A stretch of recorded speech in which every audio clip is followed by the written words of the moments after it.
ఈ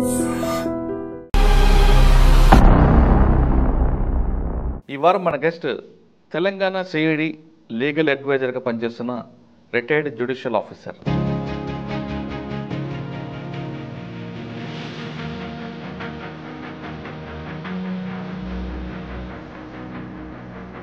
రామారావు గారికి చేతికి ఒక కేసు వచ్చిందంటే ఖచ్చితంగా నిందితుడికి శిక్ష పడాల్సిందే. నిర్దోషి శిక్షించబడకూడదు, దోషి తప్పించుకోకూడదు శిక్ష నుంచి అనే ఉద్దేశంతో సీనియర్ గారు ఏం తెచ్చుకున్నారండి మీ సీనియర్ దగ్గర? బాధతో వచ్చిన క్లయింట్కు స్వాంతన చేకూర్చడం అనేది ముఖ్యమైన విషయం మనకు. ఇప్పుడు ఆ సిస్టంలో ఉన్నారండి జూనియర్స్ అందరూ. ఇప్పుడు జూనియర్స్ అందరూ కూడా ఎట్లా అయిపోయిందంటే అనకూడదు.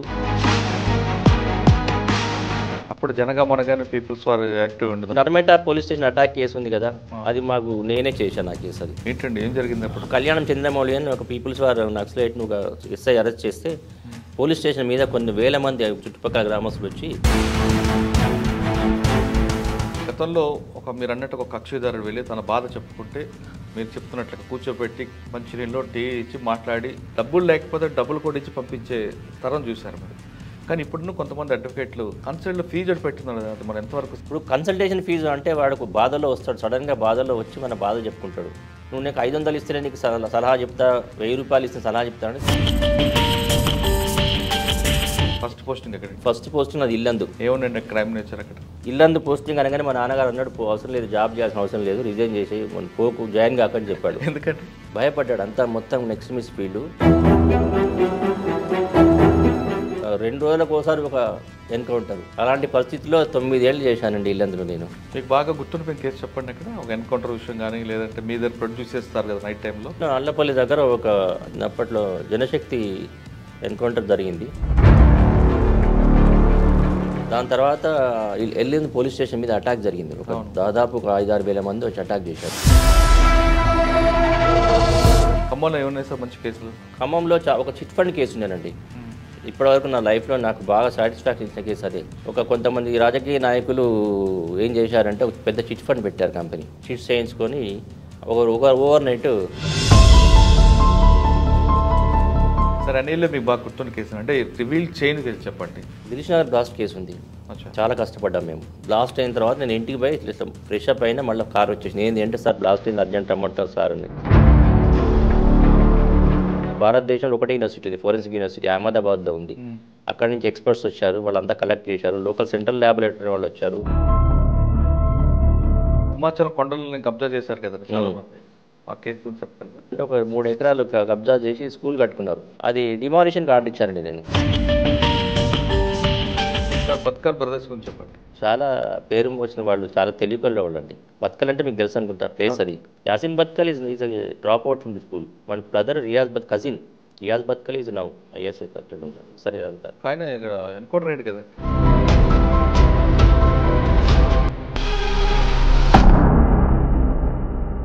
Welcome to lawyer Saab. ఈ వారం మన గెస్ట్ తెలంగాణ సిఐడి లీగల్ అడ్వైజర్గా పనిచేస్తున్న రిటైర్డ్ జ్యుడిషియల్ ఆఫీసర్, పేరు రామారావు గారు. రామారావు గారు జ్యుడిషియల్ డిపార్ట్మెంట్లో ఏపీపీగా వచ్చి ఆయన పీపీగా రిటైర్ అయ్యారు. తర్వాత ప్రస్తుతం సిఐడికి లీగల్ అడ్వైజర్గా పనిచేస్తున్నారు. ఆయన కెరీర్లో ఒకసారి కేసు ఆయన చేతికి వచ్చిన తర్వాత చిన్న చిన్న తప్పులున్నా సరే ఐఓతో సరిదిద్ది నిందితుడికి శిక్ష పడేలా చేయడంలో ఆయనకు ఒక ప్రజెంటేషన్ ఉంది. అదే ఆయనకి ఒక కెరియర్కి తీసుకురావడానికి, తర్వాత సిఐడి వాళ్ళు కూడా ఆయన ఎంగేజ్ చేయడానికి కూడా ప్రధాన కారణం. ఆయన కేసుల్లో చాలా కన్వర్షన్ రేట్ కనిపిస్తుంటుంది. అటువంటి రామారావు గారిని అడిగి ఒకప్పుడు పబ్లిక్ ప్రాసిక్యూషన్ ఎలాగుండేది, ప్రస్తుతం తెలంగాణలో టాప్లో ఉన్న పబ్లిక్ ప్రాసిక్యూషన్ డిపార్ట్మెంట్ ఏ విధంగా వచ్చింది, సిఐడికి ఎటువంటి పరిస్థితుల్లో లీగల్ ఒపీనియన్ ఇస్తుంటారు విషయాన్ని సార్ అడిగి తెలుసుకుందాం. సార్ నమస్తే. నమస్కారం అండి. రామారావు గారు, రామారావు గారికి చేతికి ఒక కేసు వచ్చిందంటే ఖచ్చితంగా నిందితుడికి శిక్ష పడాల్సిందే అన్నది ఒక ప్రధాన వాక్యం. అంటే మీ దగ్గర పనిచేస్తున్న ఆఫీసర్ అందరూ చెప్తుంటారు, ఖమ్మం కానీ విశాఖపట్నం, భీముడిపట్నం, ఎక్కడైనా సరే.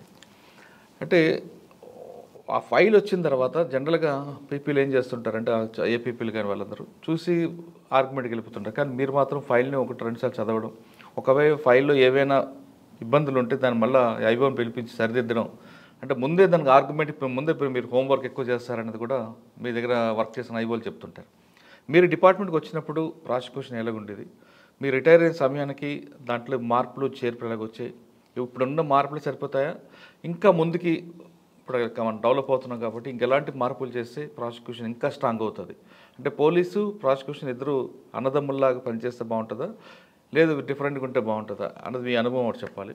నెక్స్ట్ లీగల్ ఒపీనియన్ మీరు సిఐడికి ఎటువంటి కేసులు ఇస్తుంటారు, అంటే ఏఓడబ్ల్యూలు ఇస్తారా, క్రిమినల్ కేసులు ఇస్తుంటారా, అటువంటి విషయాలతో చెప్తూ ఈ రెండు ప్రశ్నలు చెబుతూ మీ కుటుంబ నేపథ్యం, ఈ ప్రొఫెషన్ని బై ఛాన్సా బై చాయిస్ ఎంచుకున్నారు? నన్ను ఈ కార్యక్రమానికి పిలిచినందుకు ముందుగా ఐ డ్రీమ్ మీడియా వారికి నా హృదయపూర్వక కృతజ్ఞతలు అండ్ నమస్కారాలు చెప్తున్నాను.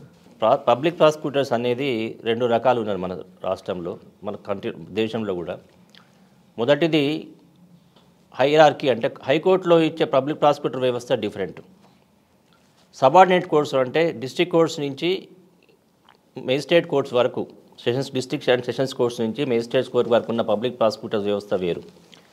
Judicial magistrate first class post నుంచి డిస్ట్రిక్ట్ అండ్ సెషన్స్ కోర్ట్స్ వరకు ప్రాసిక్యూషన్ కండక్ట్ చేసి మనం బాధ్యతలు నిర్వహించేది అసిస్టెంట్ పబ్లిక్ ప్రాసిక్యూటర్ నుంచి పబ్లిక్ ప్రాసిక్యూటర్ వరకు ఉంటుంది. వీళ్ళందరూ కూడా డైరెక్టర్ ఆఫ్ ప్రాసిక్యూషన్స్ కంట్రోల్లో ఉంటారు. హైకోర్టు వచ్చేసి పబ్లిక్ ప్రాసిక్యూటర్స్ అని డైరెక్ట్ గవర్నమెంట్ కంట్రోల్లో అడిషనల్ అడ్వకేట్ జనరల్ కంట్రోల్లో ఉంటారు. సో ఈ రెండు మాత్రం డిఫరెంట్గా ఉంటాయి. సో జ్యుడిషియల్ వ్యవస్థ వేరు, పబ్లిక్ ప్రాసిక్యూటర్ వ్యవస్థ వేరు. ఇవి రెండు కాకపోతే ఒకదానికొకటి సంబంధంతో ఉంటుంది, ఇంటర్లింక్డ్గా ఉంటాయి. దాని తర్వాత వస్తే ప్రస్తుతము మన రాష్ట్రానికి వచ్చినా కూడా, భారతదేశంలో అయినా కూడా పబ్లిక్ ప్రాసిక్యూటర్ వ్యవస్థ అనేది చాలా డెవలప్ అవుతున్నది. ఇప్పటివరకు చాలా ఇంప్రూవ్ అవుతున్నది. ఇంకా మున్ముందు ఎలా ఇంప్రూవ్ చేస్తే బాగుంటుందనేది కూడా మేధావులందరూ కూడా కూర్చొని, మేధావులు, లెజిస్లేచర్స్, పార్లమెంటేరియన్స్ కూర్చొని కూడా దాని మీద కూడా బాగా దృష్టి సారించి నిజమైన నేరస్తుడు నేరం చేసిన తర్వాత తప్పించుకోవడానికి వీలు లేకుండా చట్టాలను రూపొందించడమే కాకుండా చట్టాల్లో ఉన్న లోసుకులను కూడా సరిచేయడానికి మన భారత ప్రభుత్వం పూనుకున్నది. అందులో భాగంగానే మొన్న 3 ప్రాథమిక చట్టాలైన సిఆర్పిసి, ఐపీసీ, సాక్ష్యాధారం చట్టం, ఇండియన్ ఎవిడెన్స్ యాక్ట్ని కూడా సవరించి 3 కొత్త విధానాలను అందరి మేధావులతో కూర్చొని మేధోమథనం చేసిన తర్వాతనే మన గౌరవనీయులైన ప్రధానమంత్రి గారు 3 చట్టాలను పార్లమెంట్లో ప్రవేశపెట్టారు. అవి ఆల్మోస్ట్ ఆమోదించబడినవే, కానీ కొన్ని విషయాల వల్ల సెలెక్ట్ కమిటీకి నిర్దేశించబడినవి. కాబట్టి అవి త్వరలోనే చట్టం రూపం దాల్చి గౌరవమైన రాష్ట్రపతి గారి ఆమోదం లభించిన వెంటనే అవి జీవోలు ఇష్యూ చేసి ఎగ్జిక్యూషన్ కోసం, ఇంప్లిమెంటేషన్ కోసం వస్తుంది. సో ఈ 3 కనుక ఒకవేళ చట్టాలు ఆమోదించబడితే పాత సిఆర్పిసి, ఐపీసీ, లార్డ్ మెకాలే చేసిన ఐపీసీ ఎప్పుడో 1980 ఐపీసీ, ఇండియన్ ఎవిడెన్స్ యాక్ట్, ఈ సిఆర్పిసి కూడా అవి రిపీల్ అయిపోతాయి టోటల్గా. దీంట్లో కొత్త చట్టాలుగా వస్తాయి. సో అవి ప్రాథమికంగా ప్రభుత్వం చేసేది ఏంటి అంటే పాత ఉన్న లొసుగులను సవరించి నిర్దోషి శిక్షించబడకూడదు, దోషి తప్పించుకోకూడదు శిక్ష నుంచి అనే ఉద్దేశంతో ఈ కాన్సెప్ట్ మీద డెవలప్ చేసిందే చట్టాలను, కొత్త చట్టాలు చేయడము. ప్లస్ ప్రాసిక్యూషన్ వ్యవస్థను, జ్యుడిషియల్ వ్యవస్థను, పోలీస్ వ్యవస్థను పటిష్టీకరించి ఈ నేరస్తులను ఎట్టి పరిస్థితుల్లో కూడా తప్పించుకోకుండా చేయాలనే ఉద్దేశంతో చేసినవి. ఇకపోతే మీరు అన్నట్టుగా పబ్లిక్ ప్రాసిక్యూటర్ వ్యవస్థ ఎట్లా ఉన్నది, ఇప్పుడు జ్యుడిషియల్ వ్యవస్థ, న్యాయ వ్యవస్థ, పబ్లిక్ ప్రాసిక్యూటర్ వ్యవస్థ, పోలీస్ వ్యవస్థ 3 డిఫరెంటే. కాకపోతే జ్యుడిషియల్ వ్యవస్థ, న్యాయ వ్యవస్థ అటానమస్ బాడీ, దానికి యొక్క అధిపతి సుప్రీంకోర్ట్ ఆఫ్ ఇండియా గౌరవ జడ్జి గారు ఉంటారు, చీఫ్ జస్టిస్ ఆఫ్ ఇండియా ఉంటుండు. సుప్రీంకోర్టు నుంచి కింది కోర్ట్స్ వరకు వారి యొక్క అడ్మినిస్ట్రేషన్ చూస్తుంటారు. సుప్రీంకోర్టు, హైకోర్టు, డిస్ట్రిక్ట్ కోర్ట్స్ ఈ 3 ఉంటాయి. పబ్లిక్ ప్రాసిక్యూటర్ వ్యవస్థ వచ్చేసరికి డైరెక్టర్ ఆఫ్ ప్రాసిక్యూషన్స్, ఇది హోమ్ డిపార్ట్మెంట్ కంట్రోల్లో ఉంటుంది, స్టేట్ హోమ్ డిపార్ట్మెంట్ కంట్రోల్ ఉంటుంది. పోలీస్ కూడా హోమ్ డిపార్ట్మెంట్ కంట్రోల్లో ఉంటుంది. సో పబ్లిక్ ప్రాసిక్యూటర్ వ్యవస్థ కూడా డీజీపీ కంట్రోల్లోనే ఉంటుంది స్టేట్లో. DGP is the boss of public prosecutors. Director of prosecutions అనేది 1986లో వ్యవస్థ మన తెలంగాణలో, మన ఆంధ్రప్రదేశ్లో మొట్టమొదటిసారిగా 1986లో గౌరవనీయులైన ముఖ్యమంత్రి ఎన్టీ రామారావు ఉన్నప్పుడు ఏర్పడింది. 1986లో ముఖ్యమంత్రిగా ఉన్నప్పుడు. అప్పటి నుంచి డైరెక్టర్ ఆఫ్ ప్రాసిక్యూషన్ అనేది ఒక స్వతంత్ర వ్యవస్థగా ఉంటూ డీజీపీ కంట్రోల్లో ఉంటుంది. డైరెక్టర్ ఆఫ్ ప్రాసిక్యూషన్స్ డీజీపీ గారికి లీగల్ అడ్వైజర్గా వ్యవహరిస్తారు. ప్రతి కేసులో డీజీపీ గారికి డైరెక్టర్ ఆఫ్ ప్రాసిక్యూషన్ను లీగల్ అడ్వైజర్గా వేశారు. అలాగే ప్రతి ఎస్పీకి కానీ కమిషనర్ కానీ డిప్యూటీ డైరెక్టర్ ఆఫ్ ప్రాసిక్యూషన్ ఒక పోస్ట్ క్రియేట్ చేసి వారిని కూడా లీగల్ అడ్వైజర్గా పెట్టారు. వేరే సంస్థలనే సిఐడి ఉన్నది, తర్వాత వేరే మన సిసిఎస్ ఉన్నది, అట్లాగే వేరే స్వయం ప్రతిపత్తి గల పోలీస్ డిపార్ట్మెంట్ అన్నీ కూడా న్యాయ సలహాదారును సేవలు వినియోగించేందుకు పోస్టు క్రియేట్ చేయడం జరిగింది. సార్, మీరు ప్రాసిక్యూషన్ డిపార్ట్మెంట్ రాకముందు అంటే ఈ ప్రొఫెషన్లో ఎందుకు రావాలనుకున్నారు? మీ ఫ్యామిలీ బ్యాక్గ్రౌండ్ చెప్పండి. నా ఫ్యామిలీ బ్యాక్గ్రౌండ్ నుంచి మా father 1960 law graduate. 1960 law graduate మా ఫాదర్. నేను పుట్టిన సంవత్సరం మా ఫాదర్ లా అయిపోయింది 1960లో. మా ఫాదర్ వాళ్ళు చదువుకున్న వాళ్ళు ఏం కాదు, కాకపోతే ఊర్లో మా నేటివ్ బొందుగుల అని రాజాపేట మండల్, ప్రస్తుతం ఉన్న భువనగిరి డిస్ట్రిక్ట్. ఒకప్పుడు భువనగిరి తాలూకా ఉండేది, నల్గొండ డిస్ట్రిక్ట్ ఉండేది, కానీ ఇప్పుడు బొందుగుల అని ఉంది. కానీ మేము సెటిల్ తర్వాత కాలక్రమేణా మా ఫాదర్ జనగామలో సెటిల్ అయ్యాడు. దాని తర్వాత నేను degree SP first to 10th class ఇక్కడే హైదరాబాద్లో చదివాను. ఇంటర్మీడియట్ కూడా హైదరాబాద్ కాచిగూడ జూనియర్ కాలేజ్ చేశాను. తర్వాత డిగ్రీ సర్దార్ పటేల్ కాలేజ్ పద్మనాభ నగర్లో సికింద్రాబాద్లో చేశాను.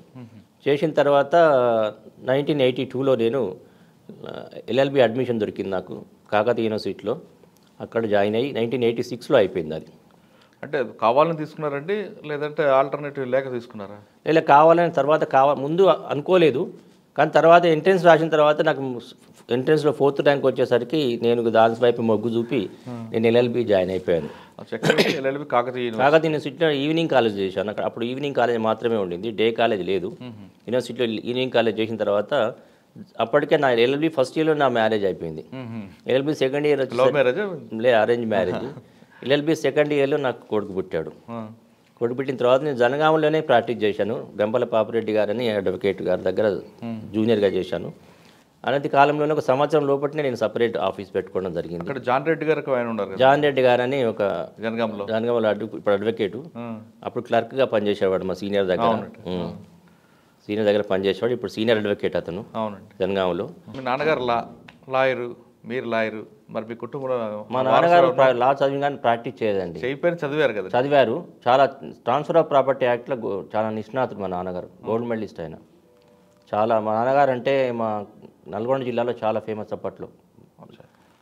ప్రొఫెషన్గా కాకుండా కూడా ఒక వ్యక్తిగా బాగా ఫేమస్. మా చిన్న తమ్ముడు కూడా లాయరే హైకోర్టులో. మా వారసత్వం రాలేదు. మా బాబేమో ఇక్కడ కదా విఐటీలో బయోటెక్నాలజీ చదివి బీటెక్, కాన్పూర్ ఐఐటీలో ఎంటెక్ చేసి యూనివర్సిటీ ఆఫ్ మిచిగాన్లో పిహెచ్డీ చేశారు. తర్వాత post doctorate Emory university, NIH national institute of health and sciences government department US దాంట్లో చేసి ఇప్పుడు మన అమెరికాలో సైంటిస్ట్గా స్థిరపడిపోయాడు. మా కోడలు కూడా పిహెచ్డీ, షీజ్ బెంగాల్ అమ్మాయి, కలకత్తా. ఆమె కూడా డాక్టరేటు. మా బాబుకి 2 కొడుకులు. మీకు ఒక పాప ఉంది. పాప కూడా డెంటల్ సర్జన్ కానీ సాఫ్ట్వేర్ కన్వర్ట్ అయింది. వాళ్ళు డాలర్స్లో సెటిల్ అయిపోయారు. నాకు మా పాపకు కూడా 2 కొడుకులు. మా అల్లుడు గారు అమెరికన్ ఎయిర్లైన్స్లో పనిచేస్తారు. వీళ్ళంతా మాది ఒక కుటుంబం. మా అందరికంటే ముఖ్యం నాకు మా వైఫ్. మా కుటుంబానికి అంతా ప్రేరణ తనే, కష్టపడ్డది తనే. నేను ఏదో ప్రొఫెషన్లో జాబ్ చేసుకునే ఉన్నా కానీ పిల్లల గురించి మొత్తం చూసుకుంది, ఇండ్ల గురించి మెయింటైన్ చేసింది కూడా అంతా మా బీసెసే. ఆ క్రెడిట్ అంతా ఆమెకే పోతుంది. ఎవరికైనా అంతేనండి. మీ ప్రొఫెషన్లో కానీ పోలీస్ ప్రొఫెషన్లో కానీ మీరు అందరూ బయటే ఉంటారు. అవును, వాళ్ళు ఉండబట్టే మీరు ఇంటికి వచ్చినా కూడా నాకు రాత్రి 11 గంటల వరకు పోలీస్ ఆఫీస్తోనే నడిచేది టైం. ఫైల్స్ పట్టుకొని రావడం, ఒపీనియన్స్ అని తిరిగేది. మొత్తం మా పిల్లల చదువు అంతా కూడా ఆల్మోస్ట్ ఆమె చూసుకునేది. మా పిల్లలు కూడా ఆల్మోస్ట్ మా కొడుకు 9th వరకు ఇల్లందులో చదివాడు. మా పాప 7th వరకు ఇల్లందులో చదివింది. మొత్తం షెడ్యూల్ ఏరియా అది. అక్కడ ఇక ఇంగ్లీష్ మీడియం అయినా కూడా తెలుగులో చెప్పేవాళ్ళు. అయినా కానీ వాళ్ళు కష్టపడి చదివి పైకి వచ్చారు. అది సంతోషము. దానికి కారణం మా మిస్సెస్ అది.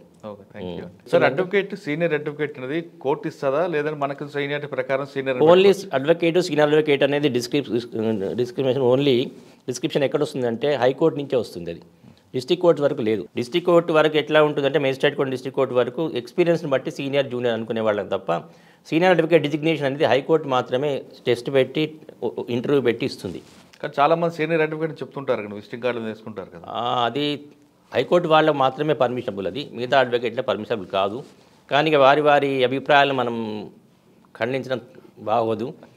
వారు ఇష్టానుసారం పెట్టుకుంటారు. కానీ వాస్తవానికి advocate is an advocate. Right. Sir, మీరు సీనియర్ దగ్గర ఏం నేర్చుకున్నారండి? మీ సీనియర్ దగ్గర ముందుగా హార్డ్ వర్క్, డెడికేషన్, క్లయింట్లతో మర్యాదగా మాట్లాడము, బాధతో వచ్చిన క్లయింట్కు స్వాంతన చేకూర్చడం అనేది ముఖ్యమైన విషయం మనకు. ముందే మనం కక్షిదారుడు మన దగ్గరికి బాధపడుతూ వస్తాడు, మనకు ఏదో బాధలు ఉంటాయి, క్రిమినల్ కేసు కావచ్చు, సివిల్ దావా కావచ్చు, ఏదైనా బాధతో మనకు నచ్చిన చేరదీసి స్వాంతనపరిచి అతనికి న్యాయం జరిగేటట్టు చూడడం మన బాధ్యత. అది మా సీనియర్ న్యాయవాది దగ్గర నేర్చుకున్నాను నేను. అంటే జనగాంలో ఏ తరహా కేసులు ఉండేవి? అంటే క్రిమినల్ వైపా? సివిల్ ఉండేవి, క్రిమినల్ ఉండేది. వచ్చేవాడిని గురువుగారి దగ్గర? గురువుగారి దగ్గరికి ఎక్కువ సివిల్ వచ్చేది, క్రిమినల్ కూడా చేసేవారు గురువుగారు. ఓకే. అప్పుడు జనగాం అనగానే పీపుల్స్ వారు యాక్టివ్ ఉండదు, చాలా ఉండింది, చాలా మూమెంట్ ఉండేది అప్పట్లో. నేను ప్రాక్టీస్ చేసినప్పుడు కూడా 86లో స్టార్ట్ అయింది నా ప్రాక్టీసు. చాలా మూమెంట్ ఉండింది అప్పుడు. అటువంటి కేసులు వచ్చారు మీ దగ్గర? చాలా వచ్చాయి మా దగ్గర. నేను చాలా కేసులు చేశాను. అట్లా ఒకటి రెండు చెప్పగలరా? ఒకటి case Narmetta police station attack case ఉంది కదా, అది మాకు నేనే చేశాను ఆ కేసు. అది ఏంటండి, ఏం జరిగింది అప్పుడు? అప్పుడు కళ్యాణం చంద్రమౌళి అని ఒక పీపుల్స్ వారు నక్సలైట్ను ఒక ఇన్స్పెక్టర్ ఎస్ఐ అరెస్ట్ చేస్తే పోలీస్ స్టేషన్ మీద కొన్ని వేల మంది విలేజర్స్, గ్రామస్తులు, చుట్టుపక్కల గ్రామస్తులు వచ్చి అటాక్ చేసి, పోలీస్ స్టేషన్ అటాక్ చేసి మొత్తం వాస్తులు ధ్వంసం చేశారు. అప్పుడు దాదాపు ఒక 400-500 మంది మీద కేసులు పెట్టారు. వాళ్ళందరి తరఫున కూడా నేనే బెయిల్స్ వేసి వాళ్ళని విడిపించి నేనే అప్పుడు కేసు వాదించాను.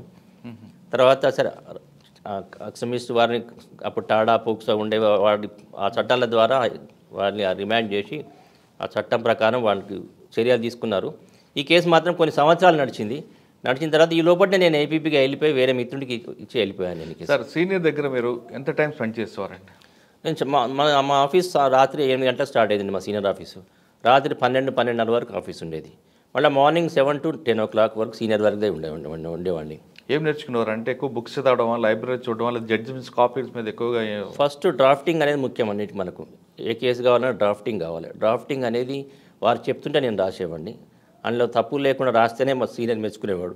ఒకసారి తప్పు వచ్చిందంటే ఇంకోసారి డ్రాఫ్టింగ్ ఇచ్చేవాడు కాదు.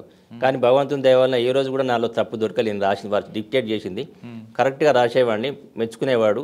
తర్వాత రేపు ఏం కేసులు ఉన్నాయో అదే రోజు నేను రాత్రిపూట కూర్చొని సార్ చెప్పినట్టుగా ఆ ఫైల్స్ అన్ని తీసిపెట్టి అవి చదివి వాటికి ఏమైనా ఆర్గ్యుమెంట్స్ ఉంటే ఆ డిసిషన్స్ తీసిపెట్టి ఆ డిపోజిషన్స్ అని ఉంటాయి, సాక్ష్యం చెప్పిన వాంగ్మూల కాపీలను తీసి రెడీగా పెట్టి సార్ మార్నింగ్ 7 గంటలకు ఆఫీస్కి వచ్చేసరికి నేను రెడీగా పెడితే సార్ అప్పుడప్పుడు విట్నెస్లు కక్షిదారుల గురించి వివరించి వాళ్ళతో కన్సల్టేషన్ చేసి ప్రిపేర్ అయ్యేవాడు.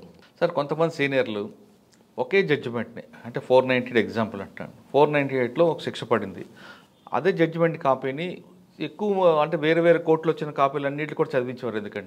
ఎందుకు అంటే అందులో ఉన్న లోపాలేంటి, అందులో ఏ చట్ట ప్రకారం శిక్ష పడింది, ఏ చట్ట ప్రకారం శిక్ష పడలేదు, ఇన్వెస్టిగేషన్లో లోపాలు ఏమున్నాయి, ఇన్వెస్టిగేషన్ ఎలా చేశారు, ఇవన్నీ కూడా మనం క్షుణ్ణంగా తెలుసుకుంటే రేపు రాబోయే ప్రజెంట్ చేసే కేసులో దాన్ని అధిగమించి తప్పులు లేకుండా ప్రజెంట్ చేసేందుకు వీలు కలుగుతుంది. అంటే 498లో వచ్చింది కానీ 302లో వచ్చింది ఏ కేసు అయినా సరే, అంటే ఒక స్టేట్కి జడ్జిమెంట్ మారదు కదండి, సేమ్ సెక్షన్ ఉంటుంది కదా. సెక్షన్ సేమ్, జడ్జిమెంట్ మారకపోవచ్చు, జడ్జిల దృక్పథం మారచ్చు కదా. వారి దృక్పథం వేరు, మీకున్న అభిప్రాయం వేరు, నాకున్న అభిప్రాయం వేరు, మన అభిప్రాయం రెండు కలవకపోవచ్చు. కానీ చట్టం వేరు, చట్టం అదే, సెక్షన్లు అవే, సాక్ష్యాధార చట్టం అదే, వాంగ్మూలాలు ఆల్మోస్ట్ సేమే ఉంటాయి. సో అందులో తప్పులు జరిగి మనం అడ్వకేటుగా మనం కేసు ప్రయాణం చేసినప్పుడు జరిగిన తప్పులను సరిదిద్దుకోవడం కోసం కూడా మన పాత జడ్జిమెంట్, శిక్షలు పడ్డ జడ్జిమెంట్ను, శిక్షలు పడక జడ్జిమెంట్ చదివితే మనం చేసిన తప్పులు ఇంకో కేసులో చేయకుండా ఉంటుంది. పునశ్చరణ చేసుకోవచ్చు. మనం చేసిన తప్పులు మనం రివిజన్ చేసుకొని ఇంకో కేసులో అలాంటి తప్పులు జరగకుండా చేసుకోవచ్చు. అంటే జడ్జిమెంట్కి జడ్జి మైండ్ సెట్ తెలుస్తుంది, మారుతుంటుంది కదా, అప్పటి సర్కమ్స్టెన్స్ని బట్టి ఉంటుంది. అది మనకి స్టడీలో పనికొస్తుంది, మనకు భవిష్యత్తులో పనికొస్తుంటుంది. ఓకే, మనకు ఒక మార్గదర్శకం అన్నట్టు అది, మనకు ఒక మార్గదర్శకం. ఇప్పుడు చేసిన తప్పులు ఇంకోసారి సర్దిద్దుకొని బెటర్ ప్రజెంటేషన్, ఇంకా మంచిగా కేసును ప్రజెంట్ చేసేందుకు మనకు వీలు కలుగుతుంది. మనం చేసిన తప్పును మళ్ళీ చేయకుండా మనం చేసుకోవచ్చు. ఓకే, కానీ ఇప్పుడు ఆ సిస్టంలో ఉన్నారండి జూనియర్స్ అందరూ? చాలా తక్కువ ఉన్నారండి. ఇప్పుడు జూనియర్స్ అందరూ కూడా ఎట్లా అయిపోయిందంటే, అనకూడదు, అంత స్మార్టేనా? అందరూ రాగానే కేసులు రావాలి అంటే రావు. మనం కష్టపడాలి, ఫస్ట్ ఇండస్ట్రీ చేయాలి. నీకు ఎంత మీరు బ్రిలియన్స్ ఉన్నా కూడా, బ్రిలియంట్ స్టూడెంట్ అయినా కూడా, ఎంత బాగా చదువుకున్నా, గోల్డ్ మెడలిస్ట్ అయినా, ముందు మన ఏ ప్రొఫెషన్లో అయినా ఇండస్ట్రీ అనేది ముఖ్యం. కష్టపడి డెడికేషన్తో, అకుంఠిత దీక్షతోటి, అంకిత భావం అనేది ముఖ్యంగా ఉంటే మనం ఏ ప్రొఫెషన్లో అయినా షైన్ కావచ్చు. ముఖ్యంగా మన దగ్గరకు వచ్చే కక్షిదారుల మీద దృష్టిలో పెట్టుకొని, వాడు ఉన్నవాడైనా సరే, లేనివాడైనా సరే, అందరినీ కూడా ఒకే విధంగా మనం పరిగణించి వారిని చూసుకుంటే తప్పకుండా మన ప్రొఫెషన్లో మనం పైకి వస్తామండి. అచ్చా. కాకపోతే ఓవర్ నైట్కి మనమే ధనవంతులం కావాలి, ఒక 6 నెలలు తిరిగేసరికి ఒక కారు కొనుక్కోవాలి, ఆ సంవత్సరం కాదు బంగ్లా కొనుక్కోవడం అది మాత్రం అది ఈ రోజు అది మంచి పద్ధతి కాదు. ఒక్కొక్క మెట్టు ఎక్కుతూ పైకి పోవాలి, కానీ ఒకటేసారి బంగ్లా మీకు మన బిల్డింగ్ మీకు జంప్ చేయలేం కదా. కాబట్టి ఒక్కొక్క మెట్టు ఎక్కుతూ పైకి పోవడం అనేది మంచిది. సార్ లా అనేది గ్లోబల్ ప్రొఫెషన్, ఇప్పుడు అది అదే విధంగా ఉందంటారా, మారిందంటారా? లా అనేది డైనమిక్, ఇట్స్ నాట్ స్టాటిక్, ఒక తీరుగా ఉండదు, కాలానుగుణంగా మారుతూ ఉంటుంది లా. పార్లమెంటు కానీ లెజిస్లేషన్ కానీ కాలానుగుణంగా మార్పులు సొసైటీలో వచ్చే మార్పులను బట్టి కొత్త వచ్చే నేరాలను బట్టి కొత్త చట్టాలు చేస్తారు. అందుకే law is not static, law is dynamic అన్నారు. కాబట్టి వచ్చే మార్పులకు అనుగుణంగా కూడా మనం కూడా మార్పులను తయారు చేసుకొని వచ్చిన డెవలప్ అయిన లాను మనము అప్పటికప్పుడు పుణికిపుచ్చుకొని అప్డేట్గా ఉండాలి మనం. అప్పుడు మాత్రమే మనం సొసైటీలో ఈ కాంపిటేటివ్నెస్లో మనం తట్టుకొని నిలవగలం. ఓకే, అంటే ఎప్పుడో బుక్స్ చదివామని కాకుండా ఎప్పటికప్పుడు అప్డేట్ అవుతుండాలి. ఎప్పటికప్పుడు అప్డేట్ కావాలి. ఒకప్పుడు మా రోజుల్లో మేము అప్పట్లో నెట్ ఉండేది కాదు, ఇంటర్నెట్ ఉండేది కాదు, ఈ ల్యాప్టాప్లు ఉండేది కాదు, మాకు నెట్లో ఏం వచ్చేది కాదు. పుస్తకాలు చదువుకొనే మేము నేర్చుకున్నాం. పుస్తకాలు చదువుకున్న పుస్తకాలు మాకు అన్ని పుస్తకాలు కొనలేకపోయినా సీనియర్ లాయర్ దగ్గర పోయి రిక్వెస్ట్ చేసి బుక్స్ తెచ్చుకొని చదువుకొని వాటిని నోట్స్ ప్రిపేర్ చేసుకొని కేసుని బట్టి అలా ప్రజెంట్ చేసేవాళ్ళం తప్ప ఇప్పుడు స్మార్ట్ ఫోన్ చేతిలో పట్టుకొని మనం ఏదైనా చేయగలం. ఇప్పుడు స్మార్ట్ ఫోన్ చేతిలో పట్టుకొని సుప్రీంకోర్టు పలానా ఏదైనా డిసిషన్ కావాలంటే దాన్ని డౌన్లోడ్ చేసుకొని చదువుకోవచ్చు. అప్పుడు అలా లేదు. అప్పుడు డిసిషన్ కావాలంటే జర్నల్స్ కంపల్సరీ మనం జర్నల్స్ కోసం ఈ ఆంధ్ర లా టైమ్స్ కానీ, ఆంధ్రప్రదేశ్ లా జర్నల్ కానీ, ఆల్ ఇండియా రిపోర్టర్ కానీ, క్రిమినల్ లా జర్నల్ కానీ ఇవన్నీ ఉంటాయి, జర్నల్స్ ఉంటాయి. మెయిన్ బాగా ఫేమస్ ఏంటంటే AIR India, all India reporter,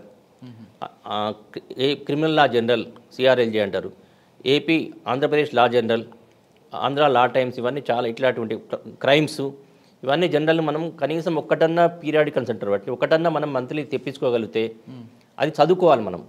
supreme court judgments, మన high court judgments, different high court judgments వస్తుంటాయి. దాంట్లో నిష్ణాతులైన లాయర్లు, అడ్వకేట్స్ కానీ వేరే మన అకాడమిషియన్స్ కానీ వ్యాసాలు రాస్తారు, ఎస్సేస్ రాస్తారు, క్రిటిక్స్ రాస్తుంటారు. ఒక్కొక్క జడ్జిమెంట్ మీద క్రిటిక్స్ రాస్తుంటారు, ఒక్కొక్క చట్టం మీద క్రిటిక్స్ రాస్తుంటారు, ఒక్కొక్క సెక్షన్ మీద క్రిటిక్స్ రాస్తుంటారు. దానివల్ల మంచి ఏం జరుగుతుంది, దుష్ప్రభావం ఏం జరుగుతుంది సొసైటీకి అని అవన్నీ చదువుకొని అవన్నీ కనుక మనం కనుక అప్ టు డేట్గా ఉండి అవపోసన పడితే మనకు చాలా మంచి భవిష్యత్తు ఉంటుంది, మనం అప్డేట్గా ఉంటాం. సార్ లాయర్ గతంలో మీరు అన్నట్టు ఒక కక్షిదారుడు వెళ్ళి తన బాధ చెప్పుకుంటే మీరు చెప్తున్నట్లుగా కూర్చోబెట్టి మంచినీళ్ళు టీ ఇచ్చి మాట్లాడి వాళ్ళ కష్టాన్ని మీ వెనకున్నా మీకేం భయం లేదు అని ఒక భరోసా ఇస్తూ డబ్బులు లేకపోతే డబ్బులు కూడా ఇచ్చి పంపించే తరం చూశారు మరి.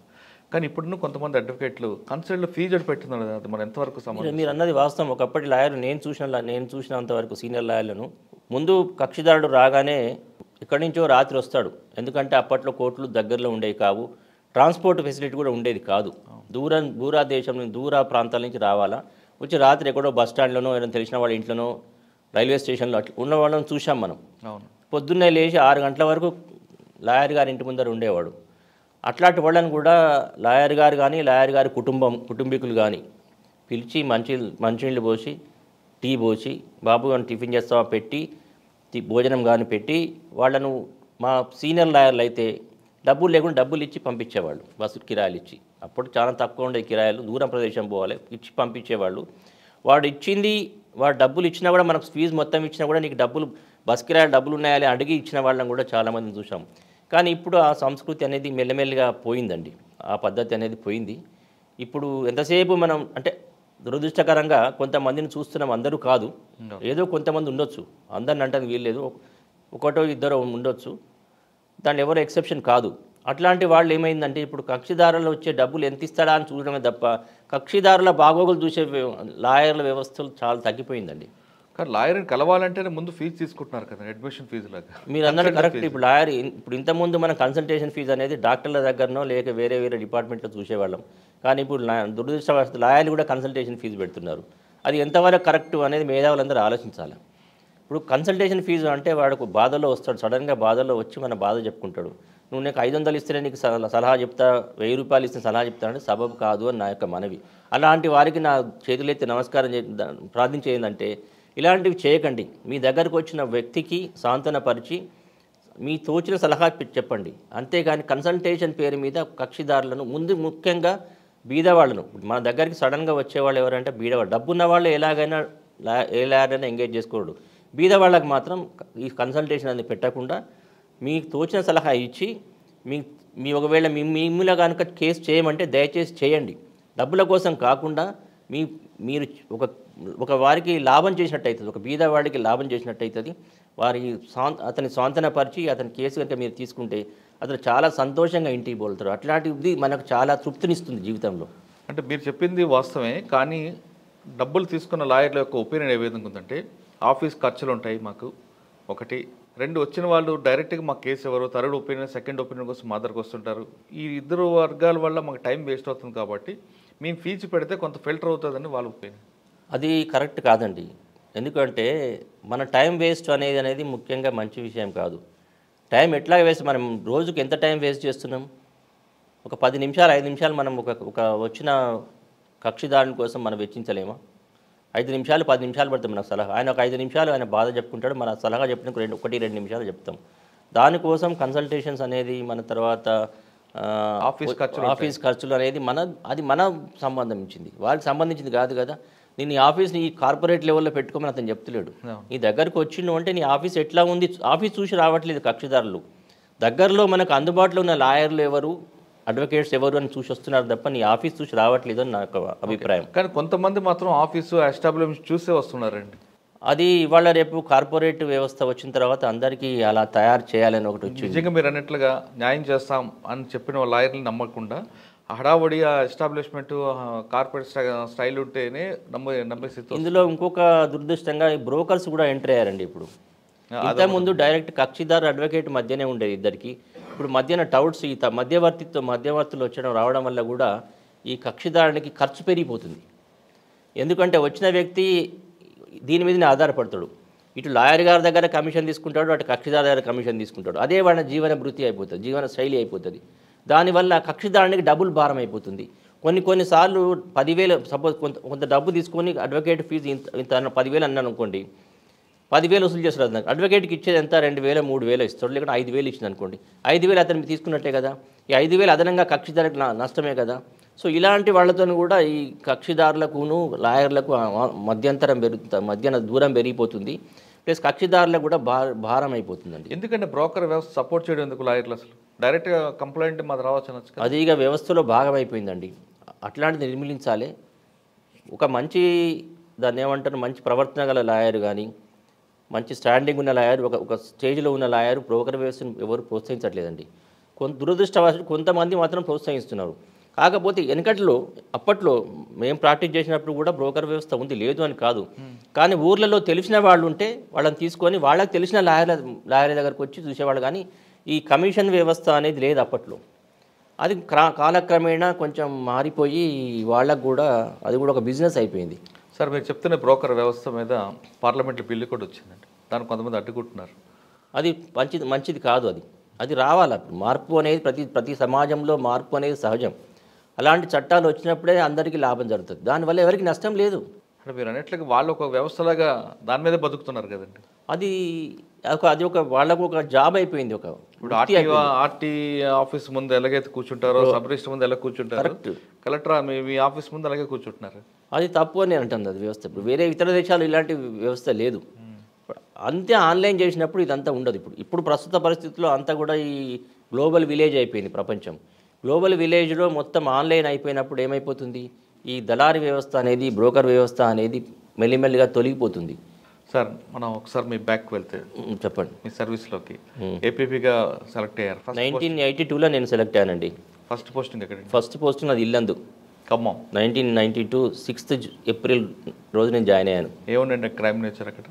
మొత్తం ఎక్స్ట్రీమిస్ట్ ఫీల్డే ఉండింది అక్కడ అండి. మొత్తం అక్కడ 6 గ్రూపులు ఉండేది, ఎక్స్ట్రీమిస్ట్ గ్రూపులు.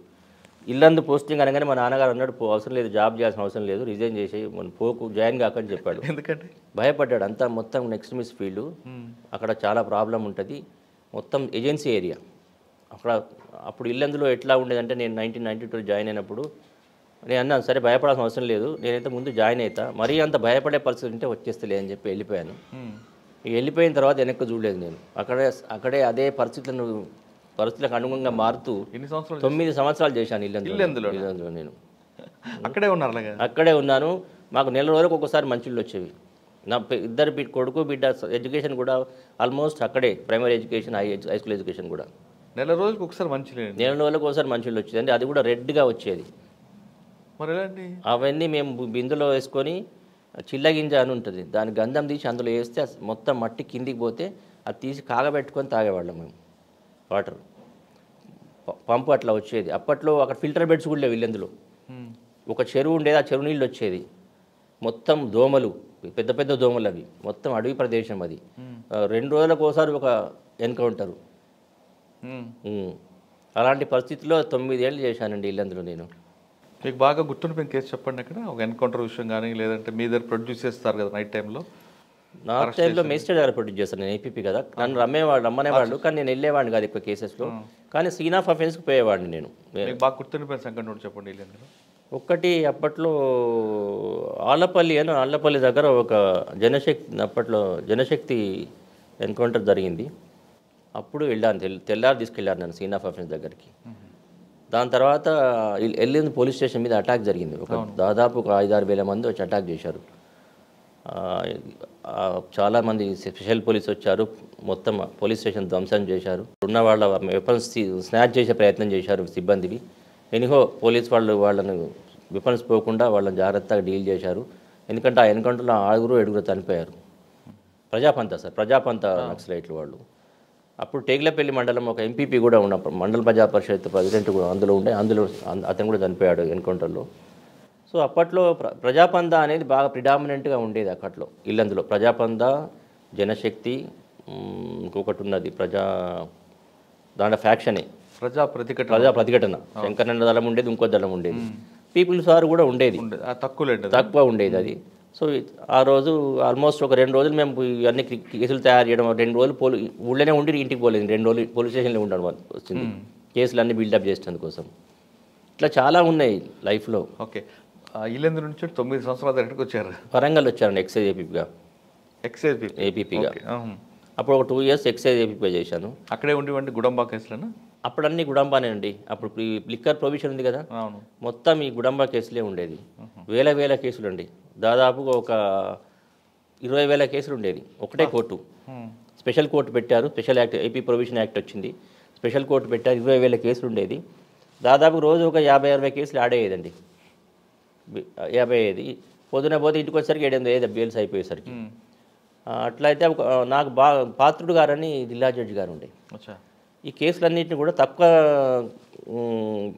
దాన్ని ఏమంటారు, తక్కువ గుడంబా ఉంటుంది చూసిన 5 లీటర్స్ లోపల ఉన్న గుడంబా కేసులన్నీ కూడా అప్పుడు గవర్నమెంట్ నుంచి పర్మిషన్ తీసుకొని కాంప్రమైజ్ చేసేందుకు, ఏదో కొంత నామినల్గా ఫైన్ వేసి కాంపౌండ్ చేసేందుకోసం అతను బాగా ప్రయత్నం చేసి పాలసీ మ్యాటర్గా డిసైడ్ చేసి కాంప్రమైజ్కు గవర్నమెంట్ ఒప్పుకున్నది. అప్పుడు జీవో ఇష్యూ చేసింది. ఒకటే రోజు 11,000 కేసులు తీసేసామండి. మార్నింగ్ 8 o'clock నుంచి రాత్రి 1 o'clock వరకు. పాత్రుడు గారు బాగా ఇనిషియేటివ్ తీసుకొని అందరు judicial officers, prosecutors, excise officers అందరు కలిసి 11,000 కేసులు ఎట్టే స్టేజ్లో పోయినాయండి. గవర్నమెంట్కి ఇన్కమ్ వచ్చింది, వీళ్ళకి చిన్న నేరాలు చేసిన వాళ్ళకు రిలీఫ్ వచ్చింది. సార్, గుడంబా కేసులో 5 లీటర్ దాటితేనే ఐఓ ఎవరుంటారండి? ఇప్పుడు అదేం లేదండి, ఎస్ఐ చేయొచ్చు. గతంలో కానిస్టేబుల్ కూడా, గతంలో హెడ్ కానిస్టేబుల్స్ వరకు ఉండేది. ఇప్పుడు కూడా హెడ్ కానిస్టేబుల్ లేదు, ఇప్పుడు ఎస్ఐ వరకే ఉంది. గతంలో ఉండేది హెడ్ కానిస్టేబుల్ చేయొచ్చు.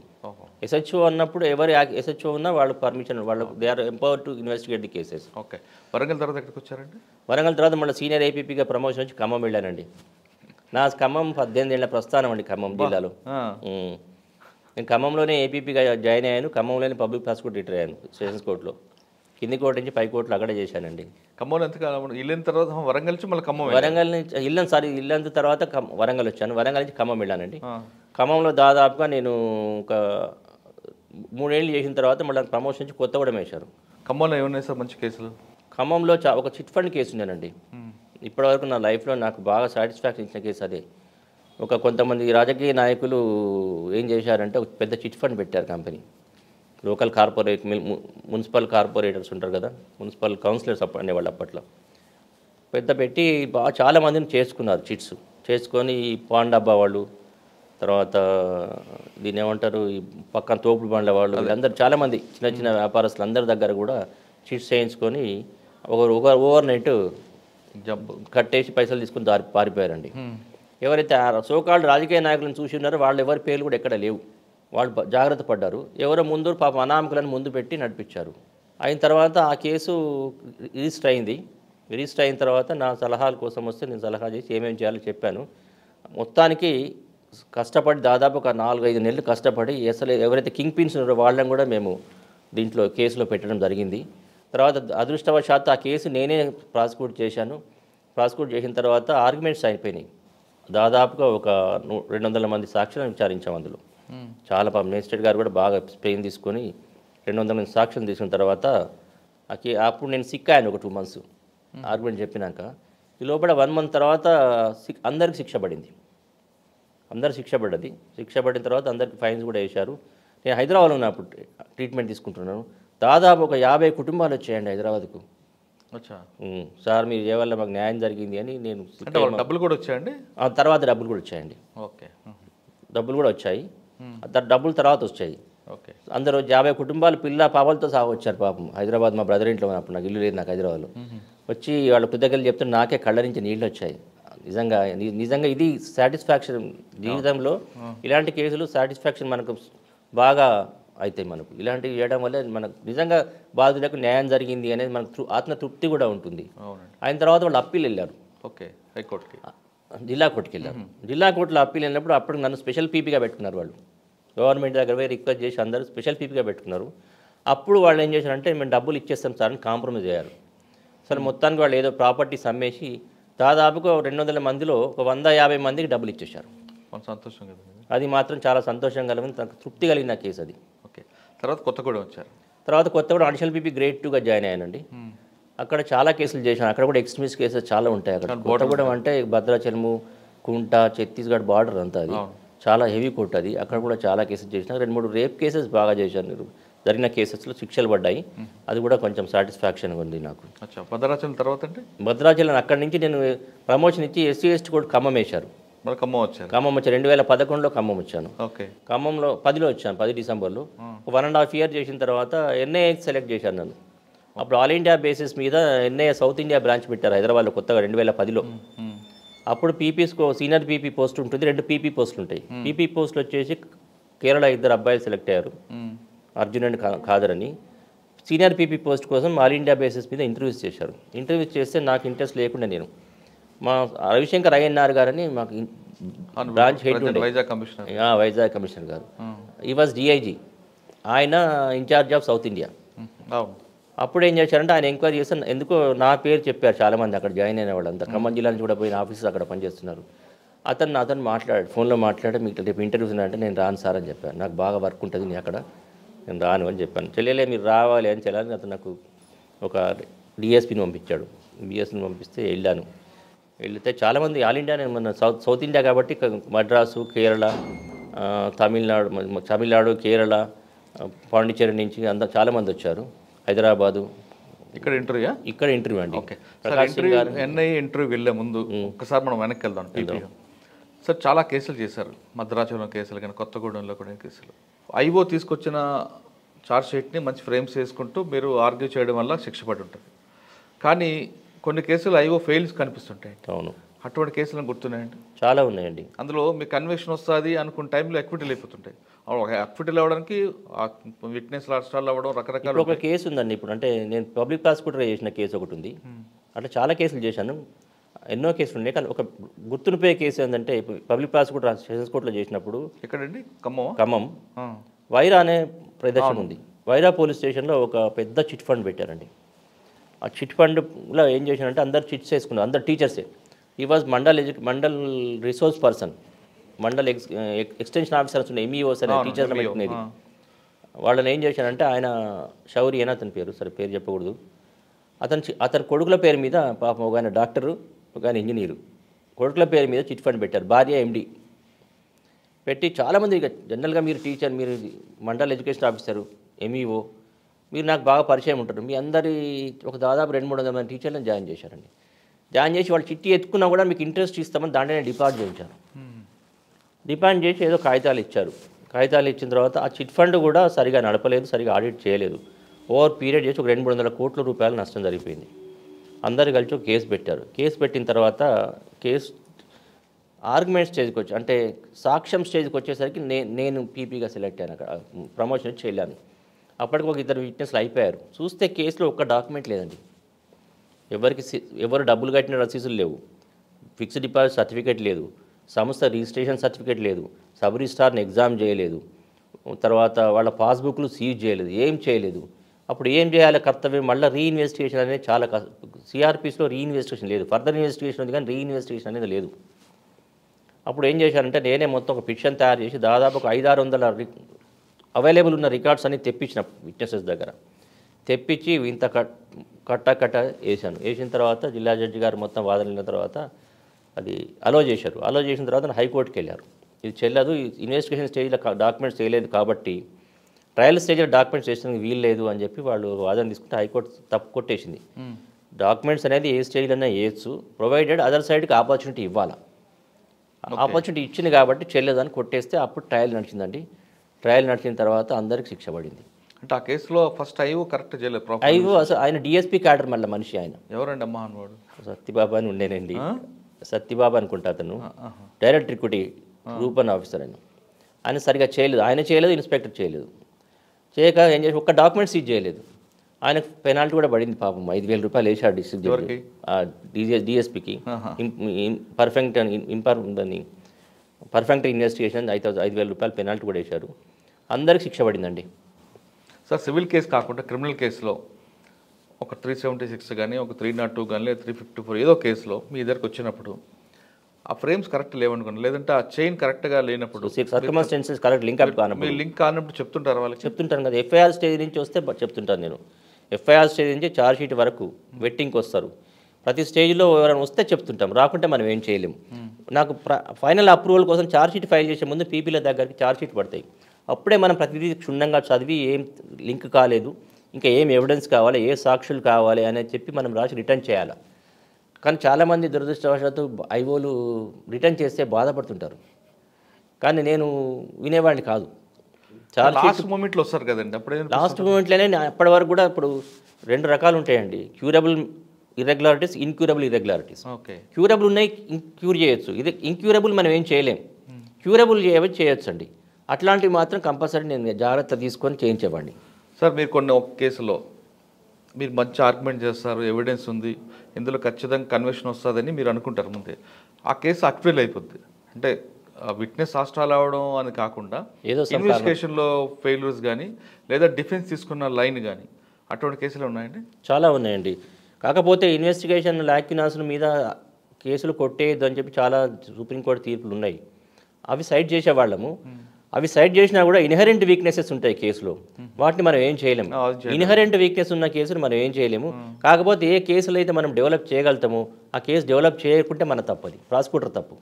ఎందుకు ప్రాసిక్యూటర్కు ట్రయల్ స్టేజ్లో కూడా కేసును అభివృద్ధి చేసేందుకు, డెవలప్ చేసేందుకు సిఆర్పిసిలో చాలా ప్రొవిజన్స్ ఉన్నాయి. ఓకే, డాక్యుమెంట్స్ ఫైల్ చేయడం కానీ, అడిషనల్ విట్నెస్ని ఎగ్జామ్ చేయడం కానీ, మెటీరియల్ ఆబ్జెక్షన్ ఎగ్జామ్ చేయడం కానీ, అవసరమైతే ఫర్దర్ ఇన్వెస్టిగేషన్ ఆర్డర్ చేయించడం కానీ, ఇవన్నీ ప్రొవిజన్స్ మనం ఇవి ప్రాసిక్యూటర్స్ టూల్స్ అవి. ఓకే సార్, మీ సర్వీస్లో బాగా టఫ్ ఇచ్చిన డిఫెన్స్ అడ్వకేట్ ఎవరండి? చాలామంది ఉన్నారు, ఒకళ్ళనే ఉన్నది, చాలామంది ఉన్నారు. సరే, మీరు చేసిన కేసుల్లో పేర్లు వద్దు కానండి, వాళ్ళది ఒక కేసులో కన్విక్షన్ వస్తుంది అనుకుంటే ఖచ్చితంగా అక్విటల్ అయిపోయింది అంటే డిఫెన్స్ ద్వారా తీసుకున్న లైన్ వల్ల ఉన్నది. ఒక మర్డర్ కేసు ఉంది ఒకటి. ఓకే, చిన్న పిల్లవాడు మర్డర్ కేసులో ఖమ్మంలో అన్నీ బాగా ఉన్నాయి, కానీ ఒక్క దగ్గర లింక్ బ్రేక్ అయింది. ఆ లింక్ మేము కూడా గమనించలేదు. అది డిఫెన్స్ వారు కరెక్ట్గా ప్రొజెక్ట్ చేసి. ఏదండి ఆ కేసు అని చెప్పగలరా? ఒక సింపుల్ కేసు అండి అది. ఒక సొంత చెల్లెలు తన కొడుకునే, సొంత మర్దల కొడుకునే బావ చంపించేస్తాడు. ఆ కేసులో అన్ని సీజ్ చేశారు, కానీ ఏదైతే మెడకు తాడేసి మనం బెల్ట్తో చంపిండు అనేది కేసు ఉందో ఆ బెల్ట్ సీజ్ చేయలేదు. మేము అప్పటికి చెప్తూనే ఉన్నాను నేను, ఈ బెల్ట్ లేదంటే వాళ్ళు ఏమంటారంటే ఐఓ ఏం చేసుకొచ్చాడు అంటే ఫోరెన్సిక్ డిపార్ట్మెంట్ పంపించాం, అది మనకు రాలేదు అన్నారు.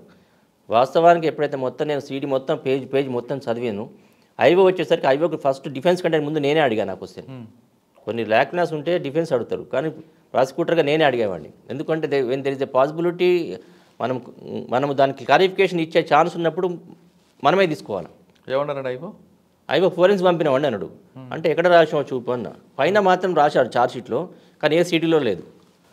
ఓకే, అవన్నీ రాసామని మేము రాసి మేము ఎస్పీల కమిషనర్కు ఎస్పీలకు కూడా మేము లెటర్లు పెట్టడం జరిగింది యాక్షన్ తీసుకోమని. తర్వాత ఏమైంది అనేది మనకు సంబంధం లేదు. సార్ ఆ కేసులోనే పెంట నిజంగా పోయింది అనుకుందామండి, అప్పుడు ఏం చేయాలంటారు? అప్పీల్ చేయాలండి. అప్పీల్స్ గ్రౌండ్స్ ఉన్నాయా లేవో చూసుకోవాలా. అప్పీల్ గ్రౌండ్స్ ఉంటే వేసుకోవచ్చు. అంటే ఒక నిందితుడు ఆయుధాన్ని పారేసినా మనం ఆయుధం దొరకకుండా కూడా వేరే ఎవిడెన్స్ ఉంటుంది కదా, వేరే సర్కమ్స్టాన్సెస్ మీద మనం డెవలప్ చేయొచ్చు. కానీ కొన్ని కేసుల్లో ఆ ఆయుధం కోసం టైం అంతా వేస్ట్ చేస్తుంటారు. ఎందుకండి ఆయుధం అనేది సపోజ్ మీకు కత్తితో కోసినాడు, ప్రత్యక్ష సాక్షులు ఉన్నప్పుడు ఆయుధం దొరకనప్పుడు అది కొంతవరకు మనకు ఉపయోగపడుతుంది. ప్రత్యేక సాక్షులు లేనప్పుడు మాత్రమే ఆయుధం ఇంపార్టెంట్. సర్కమ్స్టాన్షియల్ ఎవిడెన్స్ మీద డెవలప్ అయిన కేసుకు మాత్రం all chain of the circumstances must be proved.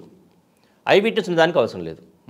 అది ఐ విట్నెస్ ఉన్న తర్వాత కూడా ఒక కర్రతో ఒక వ్యక్తి మీద దాడి చేసినప్పుడు ఆ కర్ర సీజ్ చేయాలి. అప్పుడు హయ్యర్ అఫెన్స్ నుంచి లెస్సర్ అఫెన్స్కి వస్తుంది. ఇంటెన్సిటీ ఆఫ్ ది అఫెన్స్ తగ్గుతుంది. అచ్చా. కానీ ఆయుధం అనేది ఇంపార్టెంట్. ఆయుధం అనేది కొంతమంది ముదురైన క్రిమినల్స్ ఉంటారు అనుకోండి, హ్యాబిచువల్ అఫెండర్స్, వాడి కత్తితోనో లేదంటే తుపాకీతోనో కాల్చి అది తీసుకెళ్ళి గోదావరిలోనో లేదా కృష్ణాలోనో గంగలో పడేస్తాడు. మరి అప్పుడు ఏం చేయాలి? అది మనం సాధ్యమైనంత రికవరీ చేసే ప్రయత్నం చేయాలి. రికవరీ చేయలేనప్పుడు మనం దాన్ని బ్లాక్ అండ్ వైట్గా సీడీలో డెవలప్ చేయాలి. ఏ సర్కమ్స్టాన్సెస్లో ఏ పరిస్థితుల్లో మనం దాన్ని మనం రికవరీ చేయలేకపోయినాము, in spite of the best efforts made by the IO. మనం చేయాల్సిన బాధ్యత అంతా చేసి, చేయాల్సిన పని అంతా చేసి అయినా కూడా మనం దాన్ని దొరకబట్టలేదు అనుకోండి, సీజ్ చేయలేదు అనుకోండి, అప్పుడు దాని సీడీలు ఉంటాయి కదా మనకు, కేస్ డైరీ అంటారు. పార్ట్ 1 కేస్ డైరీ అంటారు, పార్ట్ 2 కేస్ డైరీ అంటారు. వాటి కనుక మనం విప్లవీకరణ గురించి రాసి కోర్టుని కన్విన్స్ చేయగలిగితే అప్పుడు కూడా శిక్ష పడుతుంది. అచ్చా, పారిశ్రామిక సంతోషపడడానికి కూడా లేదు. ఇప్పుడు కార్పస్ డెలిక్టీ అని ఉంది. కార్పస్ డెలిక్టీ అంటే శవం, మనిషి చచ్చిపోతే చంపేసి ఎక్కడో వాగులో పడేస్తాడు, శవం దొరకదు, కానీ చంపిన మాట వాస్తవం. అది కార్పస్ డెలిక్ట్. కార్పస్ అంటే డెడ్ బాడీ, డెలిక్టీ అంటే నాట్ ఫౌండ్. అట్లాంటి కేసులలో కూడా కేసులు శిక్ష పడినాయి.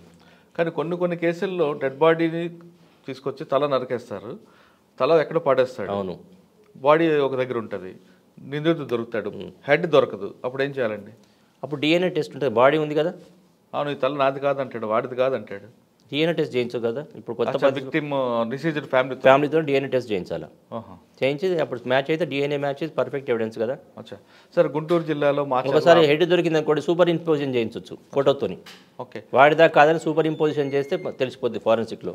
సార్ మాచర్ల లాంటి ప్రాంతంలో గతంలో ఇప్పుడు కాదు, మర్డర్ చేసిన తర్వాత వాడే వచ్చి సరెండర్ అవుతాడు పోలీస్ స్టేషన్లో, కానీ బాడీ దొరకదు. నేను చంపాను అని చెప్పిన తర్వాత కూడా పోలీసులు యాక్సెప్ట్ చేయరు. అప్పుడు ఏం చేయాలంటారు? చంపాను అనేది చెల్లదు.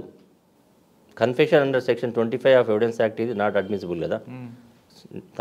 వాంగ్మూలం ఇప్పుడు కన్ఫెషన్ అనేది ఒప్పుకోలు పోలీసుల ముందు, confession to A police officer is not admissible. అవును, సెక్షన్ 24, 25, 26 కింద రికవర్ ఉండాలి. దానికి నెక్సెస్ ఉండాలి. Fact discovered, dead body discover చేయాలి. చేయనప్పుడు ఏ పరిస్థితిలో చేయలేరు. దీనికి ఈ నేరం చేసిన ఎట్టి పరిస్థితిలో చేసిండు, నేరం ఏ పరిస్థితిలో చేసిండు, రాత్రిపూట జరిగిందా, పగటిపూట జరిగిందా, దానికి ఒక మోటివ్ ఏంది. Motive is important. మోటివ్ ఏంది, వీడి ఇంటెన్షన్ ఏంది, చంపడానికి కారణం ఏంది, అసలు నిజంగా చంపిండా లేదా, అవన్నీ కూడా మనం క్షుణ్ణంగా పరిశీలించాల్సి వస్తుంది. అది ఐఓ మీద డిపెండ్ అయి ఉంటుంది. బాడీ రికవర్ కాకుండా పర్వాలేదు, రికవర్ కాకుండా పర్లేదు, కానీ చంపేంత వరకు మోటివ్ ఉన్నది అనేది మనం ప్రూవ్ చేయాలి, ఎస్టాబ్లిష్ చేసుకుంటాం. ఐఓ మీదనే ఆధారపడి ఉంటుంది ఎక్కువ. అంటే ఆయనకు ఒక ప్యాషన్, ఒక స్కిల్ ఉంటే ఖచ్చితంగా అందులో తప్పకుండా చేస్తారు. చాలా మంది ఐఓస్ ఉన్నారు అట్లా చేసిన వాళ్ళు. ఏదో మనకి ఎందుకు లేదు తలనొప్పి అంటే అదేం లేదు, తలనొప్పి అని ఎవరు అనరు, కానీ వారికి డిఫరెంట్ డ్యూటీస్ ఉంటాయి కదా. ఒక డ్యూటీ కాదు కదా. ఇన్వెస్టిగేషన్ ఆఫీసర్కి ఒక డ్యూటీ ఉంటే బాగుండు. ఒక కేసులో ఇన్వెస్టిగేషన్ అప్పుడు ఇక్కడ సడన్గా బందోబస్తు పోవాల్సి వస్తుంది, సడన్గా ఏదో యాక్సిడెంట్ అవుతుంది. సో అందుకని నేను అనేది ఏంటంటే, ఇప్పుడు ఆల్మోస్ట్ ఒక ప్రొసీజర్ ఎవాల్యుయేట్ ఉంది. క్రైమ్ సపరేట్ చేయాలా, లా అండ్ ఆర్డర్ సపరేట్ చేయాలి, ట్రాఫిక్ సపరేట్ ఉంటుంది. క్రైమ్లో కూడా ఒక ఐఓ ఉన్నప్పుడు ఒక ఐఓకి ఇన్ని గంటలు ఇచ్చేసేయాలి. కేసు రిజిస్టర్ అయితే ఫర్ ఎగ్జాంపుల్ 6 గంటలు 8 గంటలు ఇచ్చినాం అనుకోండి, 8 గంటలు అయినవి ఇక వేరే మిగతా టైంలో ఐఓ ఇంకా పని చేయొద్దు. 8 గంటల తర్వాత ఆయన వెళ్ళిపోయి ఈ కేసుల గురించి చూసుకోవాలి, రిజిస్టర్ తీసుకోవాలి. అంతేగాని మళ్ళీ పొద్దున్న 24 అవర్స్ ఇదే కేసుల గురించి బందోబస్తులు చేసుకుంటూ పోతే ఈ కేసులకు అన్యాయం జరుగుతుంది. కాన్సన్ట్రేట్ చేయలేడు. అంటే ఇన్వెస్టిగేషన్ పార్ట్ సపరేట్ చేయాలి. వాళ్ళకి కూడా యూనిఫామ్ లేకుండా సపరేట్ ఇన్వెస్టిగేషన్ డిపార్ట్మెంట్ పెట్టాలి. ఓకే, ఇన్వెస్టిగేషన్ చేసే ఆఫీసర్కి ఇంట్రాగేషన్ ఇచ్చిన ఆఫీసర్కి యూనిఫామ్ కూడా లేకుండా సివిల్లో కూర్చుంటే మంచిగా ఇన్పుట్ వస్తుంది అంటారు, వాస్తవం? వాస్తవమే అది. యూనిఫామ్ వేసుకుంటే ఆ అవతల వ్యక్తి భయపడుతుంటాడని. అందుకోసమే ఫ్రెండ్లీ పోలీసింగ్ అని పెట్టారు, జరుగుతున్నది. కానీ భయం అనేది ఇంకా పోవట్లేదు ప్రజలకు. దానికి కారణాలు చాలా ఉన్నాయి. ఎంత ఫ్రెండ్లీ పోలీసింగ్ పెట్టినా కూడా పోలీస్ స్టేషన్లో ఉన్న పరిస్థితులను చూస్తే కొంచెం మా లాంటి వాళ్ళకే భయం అనిపిస్తుంది. పోతే సామాన్యులకి ఇంకా సంగతి ఏముంది? ఆ భయం పోయి ఫ్రీగా పోయే రోజు రావాలి. అది సంతోషించదగ్గ విషయం, పరిణామం. ఓకే సార్, మనం ఒకసారి మనం ముందుకు వద్దాం. చెప్పండి. ఎన్ఐఏలో మీకు ఇంటర్వ్యూ ఏమడిగారండి? ఇంటర్వ్యూలో ఆల్మోస్ట్ నన్ను టెర్రరిస్ట్ కేసుల గురించి ఏం కేసులు చేశారని అడిగారు. తర్వాత యూఐపీ యాక్ట్ గురించి అడిగారు, ఉపాధి కొత్తగా వచ్చిన అన్లాఫుల్ యాక్టివ్స్ ప్రివెన్షన్ యాక్ట్ గురించి. కొద్దిగా పోక్సో యాక్ట్ అడిగారు, ప్రివెన్షన్ ఆఫ్ పోక్సో అంట prevention of terrorist act POTA act అడిగారు. తర్వాత మీకు చేసిన కేసెస్ ఏమున్నాయని అడిగారు. అవన్నీ చెప్పాను నేను. చెప్పిన తర్వాత ఒక 1 అవర్ ఆగమన్నారు. ఆగగానే ఆ 1 అవర్ తర్వాత చేతిలో అపాయింట్మెంట్ ఆర్డర్ పెట్టారు నాకు. నేను చెప్పాను, నేను ఆలోచించుకోవాలండి, మీరు అబ్రప్ట్గా సడన్గా తెచ్చి పెడితే నేను ఎట్లా, నాకు టైం కావాలి అంటే. ఇంకొకటి చెప్పాను, ఎందుకంటే డిప్యుటేషన్ అనేది సెంట్రల్ గవర్నమెంట్ నుంచి స్టేట్ గవర్నమెంట్ పోవాలి. స్టేట్ గవర్నమెంట్ అప్రూవ్ చేసిన తర్వాతనే నాకు డిప్యుటేషన్ వస్తుంది. నేను ఈ సెక్రటేరియట్ చుట్టూ తిరిగే ఓపిక నాకు లేదు, నేను తిరిగాను, నన్ను రాను, నాకు చాలా పని ఉంది కోర్టులో అని చెప్పాను. చెప్పిన తర్వాత ప్రకాష్ సింగ్ గారు ఉండే, తర్వాత ఆయన ఒరిస్సా డీజీగా రిటైర్ అయ్యారు, చాలా మంచి ఆఫీసరు. అప్పుడు ఒక సిన్హా గారని ఎన్ఐఏ డైరెక్టర్ ఉండే, ఆయన కూడా ఫోన్లో మాట్లాడారు, లేదండి రామారావు గారు మీరు రావాల్సిందే, ఎందుకంటే మేము చాలా ఎంక్వైరీ చేశాము మీ గురించి, మేము ఆల్ ఇన్పుట్స్ తీసుకున్న తర్వాతనే మిమ్మల్ని పిలిచాము మేము, కాబట్టి రావాలి అంటే ఆ డిప్యుటేషన్ మేము చూసుకుంటాంలేండి అన్నాడు. అని డిఐజీగా ఇన్స్ట్రక్షన్ ఇచ్చాడు, డైరెక్ట్ పోయి హోమ్ సెక్రటరీని కలిసి తీసుకురమ్మన్నాడు. వాళ్ళే తీసుకొని వచ్చారండి. 3 years చేశాను. 3 years చేసిన తర్వాత ఇంకో 1 year ఎక్స్టెండ్ చేయమన్నారు, నేను చేయని చెప్పాను. సార్, ఎన్ఐఏలో మీకు బాగా గుర్తున్న కేసు అంటే రివీల్ చేయని కేసు చెప్పండి, రివీల్ చేసే ఇబ్బంది ఉంటే ఆ కేసులో. ఎన్ఐఏలో గుర్తున్న కేసులు చాలా ఉన్నాయండి. ఫర్ ఎగ్జాంపుల్ మక్కా బ్లాస్ట్ ఉంది. మక్కా బ్లాస్ట్ కంటే ఎక్కువ అప్పటికి నేను వెళ్ళేసరికి సగం కేసు అయిపోయింది. అది దిల్షుఖ్నగర్ బ్లాస్ట్ కేసు ఉంది, చాలా కష్టపడ్డాం మేము, ఒక 6 నెలలు కష్టపడ్డాం, 6 నెలలు ఎక్కువ కష్టపడ్డాము. బ్లాస్ట్ జరిగినాక 3 రోజులు సైట్ దగ్గరే ఉన్నాం మేము ఇక్కడ. ఓకే, దిల్షుఖ్నగర్లో అంటే ఎన్ఐఏలో వచ్చిన తర్వాత బ్లాస్ట్ అయింది. అది దాదాపుగా ఆ కేసు మొత్తం ఒక 600 ఛార్జ్షీట్లు మొత్తం నేనే తయారు చేశాను. అది దిల్షుఖ్నగర్లో బ్లాస్ట్ అంటే అక్కడ మన బస్ స్టాప్ దగ్గర మిర్చి బండి దగ్గర కొనాక్ థియేటర్ ముందు 2 బ్లాస్ట్ అయినాయి, ట్విన్ బ్లాస్టెస్. అక్కడ జరిగిన తర్వాత ఒకటి పేలని బాంబు కూడా దొరికింది, ఫుట్ఓవర్ బ్రిడ్జ్ తోటి దొరికింది కదా, అది కూడా ఒకటి దొరికింది. అక్కడ ఆ బ్లాస్ట్ అయిన తర్వాత నేను ఇంటికి పోయి ఇట్లా ఫ్రెష్ అప్ అయినా మళ్ళీ కార్ వచ్చేసింది. ఏంటి అంటే సార్ బ్లాస్ట్ అయింది, అర్జెంట్ రమ్మంటారు సార్ అని వెళ్ళాము. ఫోరెన్సిక్ డిపార్ట్మెంట్స్ వచ్చినాయి చాలా. ఒక బట్టల షాప్లోని సీసీ కెమెరా ఫుటేజ్ ఒక్కదాంతోనే వాడు ఫుడ్ ఐడెంటిఫైడ్, అది కూడా కొంచెమే ఐడెంటిఫైడ్. దాన్ని టెక్నాలజీ ఉపయోగించి దాన్ని డెవలప్ చేసి యాసిన్ బతుకల్ అని చెప్పి మేము నిర్ధారించగలము. దాంట్లో మీరు ఎఫ్ఐఆర్ స్టేజ్ నుంచి నేనేనండి, ఎఫ్ఐఆర్ స్టేజ్ నుంచి. ఆ కేసులో మీరు ఎంత కష్టపడ్డారు? మీకు అంత ఈజీగా అయ్యే పని కాదు. చాలా ఫస్ట్ మేము ఇప్పుడు ఏదైతే బ్లాస్ట్ మెటీరియల్ ఉందో బ్లాస్ట్ మెటీరియల్ కంపేర్ చేయడానికి చాలా టైం పట్టింది. అది కలెక్ట్ చేయడానికి ఫోరెన్సిక్ యూనివర్సిటీ, మన భారతదేశంలో ఒకటే యూనివర్సిటీ ఉంది, ఫోరెన్సిక్ యూనివర్సిటీ అహ్మదాబాద్లో ఉంది. అక్కడి నుంచి ఎక్స్పర్ట్స్ వచ్చారు, వాళ్ళంతా కలెక్ట్ చేశారు. లోకల్ సెంట్రల్ ల్యాబొరేటరీ వాళ్ళు వచ్చారు, స్టేట్ ల్యాబొరేటరీ వాళ్ళు వచ్చారు. వీళ్ళందరితో కోఆర్డినేషన్ చేస్తూ 4-5 days వరకు ఈ డెబ్రీస్ ఈ ఉంటాయి కదా, వీటిని సపరేట్ చేసి ఇవన్నీ డెవలప్ చేసుడు, తర్వాత ఎఫ్ఐఆర్ ఇష్యూ చేసుడు. అందుకని లోకల్ పోలీస్ ఇష్యూ చేశారు ఎఫ్ఐఆర్. అవి మాకు వచ్చేసరికి 10 రోజులు పట్టింది ట్రాన్స్ఫర్ అయ్యేసరికి. ఓకే, మళ్ళీ ఇప్పుడు మేము తీసుకునేటప్పుడు ఏమవుతుంది, వాళ్ళు చేసిన మెటీరియల్ను వాళ్ళు మేము సీజ్ చేసినా వాళ్ళకే ఇచ్చేసాం, లోకల్ పోలీస్ ఇన్వెస్టిగేషన్ కాబట్టి. అవన్నీ లిస్ట్ అవుట్ చేయడము, ఎఫ్ఐఆర్లో ఏం డాక్యుమెంట్స్ తయారు చేశారు, ఏమి ఇవ్వలేదు, అన్నీ కూడా లిస్ట్ అవుట్ చేసి తీసుకున్నానికి మాకు 10-15 రోజులు పట్టింది. దాని తర్వాత ఇక మేము వేటలో మా ఐఓస్ సునీల్ ఇమాన్యుల్ అని వారి ఎస్పీ గారిని ఐఓగా సెంట్రల్ గవర్నమెంట్ డిజిగ్నేట్ చేసింది. మొత్తం ఆయన వల్ల చాలామంది టీంలు చేశారు. I was the legal adviser and assisted by 2 PPs ఉంటుంది నాకు. అందులో కన్విక్షన్ వచ్చింది కదండి? దాంట్లో కన్విక్షన్ వచ్చింది, అందరికీ అదైందండి. ఇలా డెత్ సెంటెన్స్ వచ్చింది. ఇప్పుడు హైకోర్టులో ఆర్గ్యుమెంట్స్ నడుస్తున్నాయి, డెత్ సెంటెన్స్ మీద కన్ఫర్మ్ చేయాలా వద్దా దాని మీద నడుస్తున్నదండి. ఈ 2 కాకుండా ఇంకేమున్నాయండి? ఇంకోటి లష్కరే తోయిబాద్ ఒకటి కేసు చేశానండి. అది local ST special task force వాళ్ళు చేశారు. కానీ నేను ఎన్ఐఏకి వచ్చేసరికి ఛార్జ్షీట్ వేశారు, ఒక ఛార్జ్షీట్ వేశారు కానీ ఆ ఛార్జ్షీట్లో పేలవంగా ఉంది, అందులో సాక్ష్యాధారాలు ఏం లేవు. నేను వచ్చిన తర్వాత దాన్ని ఇంట్రెస్ట్గా తీసుకొని దాంట్లో ఒక విశాల్ గారు కానీ అప్పట్లో అడిషనల్ ఎస్పీ ఢిల్లీలో ఉండేవాడు, అతను ఇక్కడ పిలిపించి 2-3 నెలలు ఉంచి దాన్ని మొత్తం దాన్ని స్ట్రెంథన్ చేశామండి కేసు. మళ్ళీ ఆల్మోస్ట్ ఫర్దర్ రీఇన్వెస్టిగేషన్ కాకుండా ఫర్దర్ ఇన్వెస్టిగేషన్లోనే మేము చాలా స్ట్రెంథన్ చేసి డాక్యుమెంట్స్ సీజ్ చేసి ఫోరెన్సిక్ ఆడిట్ చేయించి వాడికి రెండు పాన్ కార్డ్స్ ఉన్నాయి, ఇట్ వెంట అన్నోటీసుడు అవన్నీ తెప్పించి తర్వాత కొన్ని మన సౌదీ నుంచి handler was in Saudi. Okay. వీడికి కోడ్ భాష అది కూడా డీకోడింగ్ చేయలేదండి. అప్పుడు మన డిఐజీ గారు, ఐఎన్ఆర్ గారు, ఎస్పీ గారు,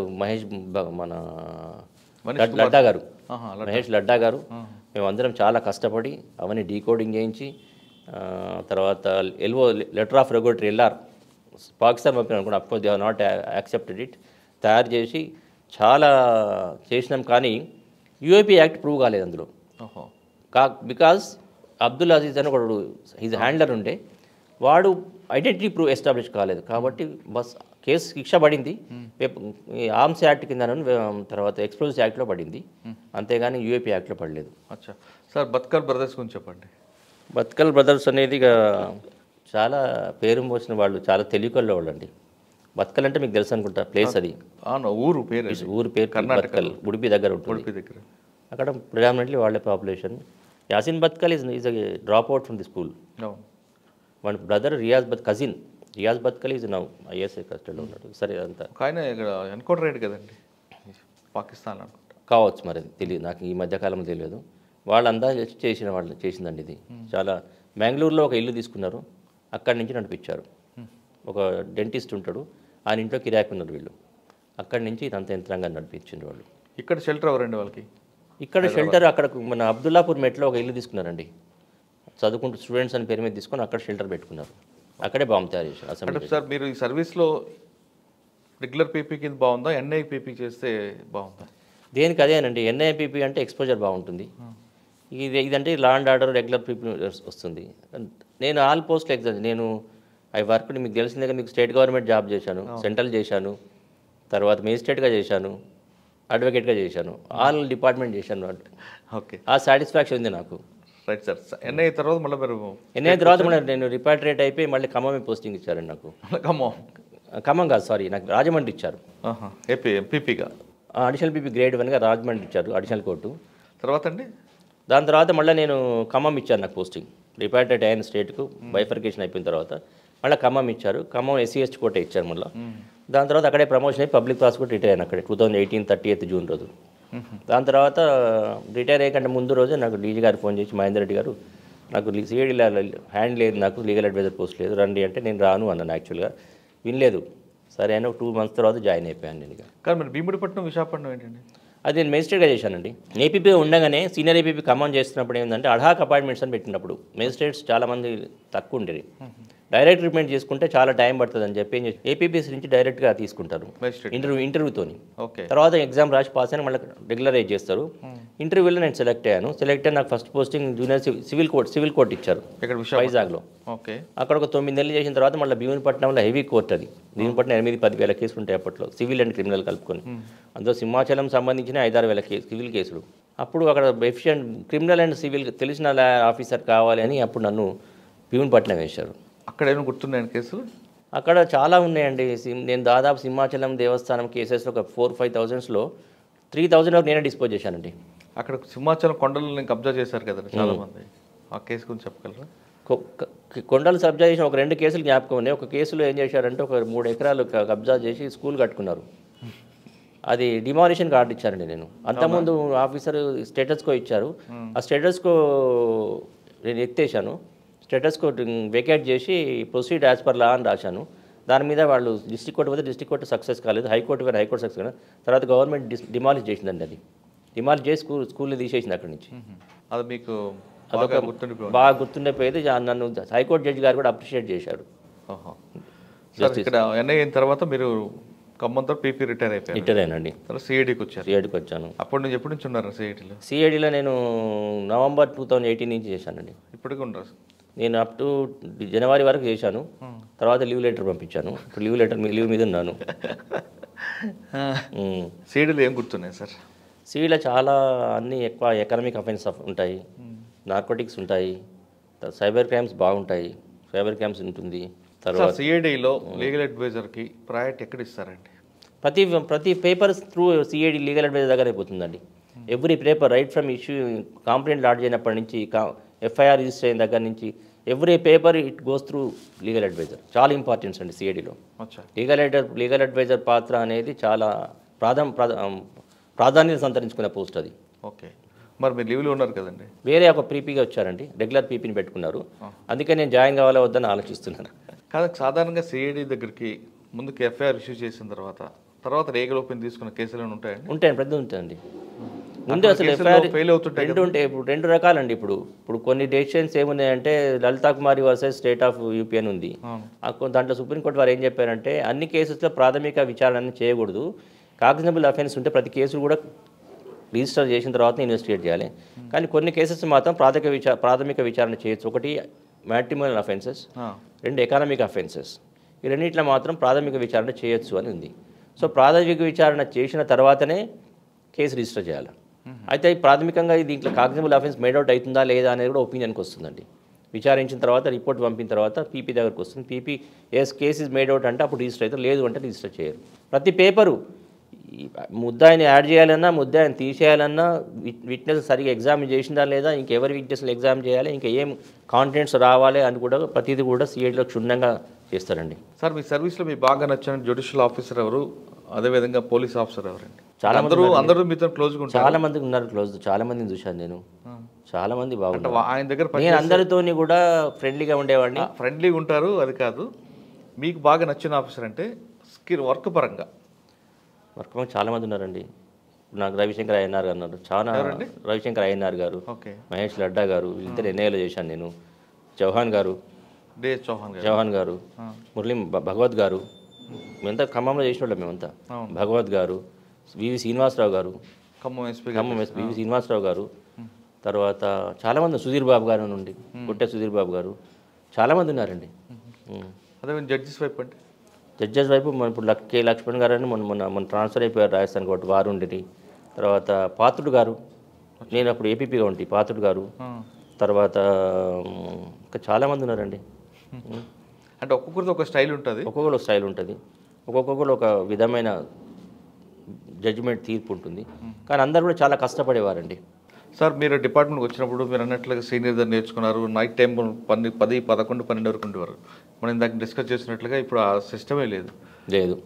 దీన్ని మనం సీనియర్ ఆఫీస్కి పోయేటోళ్ళు తక్కువ. పోగానే ఏమవుతుంది, తెల్లారి ఏ కోర్టులో ఏ ఫైల్ ఆ ఫైల్ పట్టుకొని పోమని చెప్పడం తప్ప నేర్పించేవాళ్ళు లేరు, నేర్చుకునేవాళ్ళు లేరు. ఇద్దరు లేరంటారా? ఇద్దరు లేరు. నేను అంటే చాలామంది 90%, మిగతా 10% ఉండొచ్చు. నేర్పించే వాళ్ళు తగ్గిపోయాను, నేర్చుకునే. ఎందుకంటే కేసెస్ ఎక్కువైపోయినాయి. దీన్ని ఏమంటారు, స్పీడ్ యుగం అయిపోయింది, ఎవ్రీథింగ్ ఆన్లైన్ అయిపోయింది. దాంతో కూర్చుని ఆఫీస్లో 2-3 గంటలు కూర్చుని ఓపికగా ఒక ఫైల్ చదివి దాంట్లో లోటుపాటు సీనియర్తో చర్చించే వాళ్ళు చాలా తగ్గిపోయింది. సార్, కోర్టులో కేసులు పెండించే కారణం ఏమనుకుంటారు? చాలా ఉన్నాయండి. చాలా ఇప్పుడు ఫర్ ఎగ్జాంపుల్ కోర్టులో కొద్ది రోజులేమో జ్యుడిషియల్ ఆఫీసర్ డెత్ తక్కువ మంది ఉండేవాళ్ళు, ఒక్కొక్క 2-3 కోర్టులకు కలిపి ఒక్కడే ఉండేవాళ్ళు. ఇప్పుడు ఆల్మోస్ట్ అది ఇప్పుడు తగ్గిపోయింది.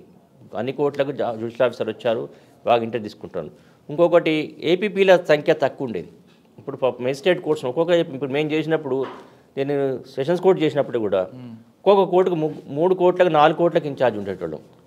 ఇప్పుడు ప్రతి కోర్టుకు ఒక ఏపీపీ వచ్చింది, ప్రతి కోర్టుకు ఒక జడ్జి వచ్చింది. కాబట్టి ఇప్పుడు స్పీడ్ డిస్పోజల్ అవుతుంది. అయితే ఒకటి అందరికి గుర్తుంచుకోవాల్సింది ఏంటంటే, ఏ రేషియోలో అయితే కేసెస్ ఫైల్ అవుతాయో ఆ రేషియో డిస్పోజ్ చేయడం కష్టం.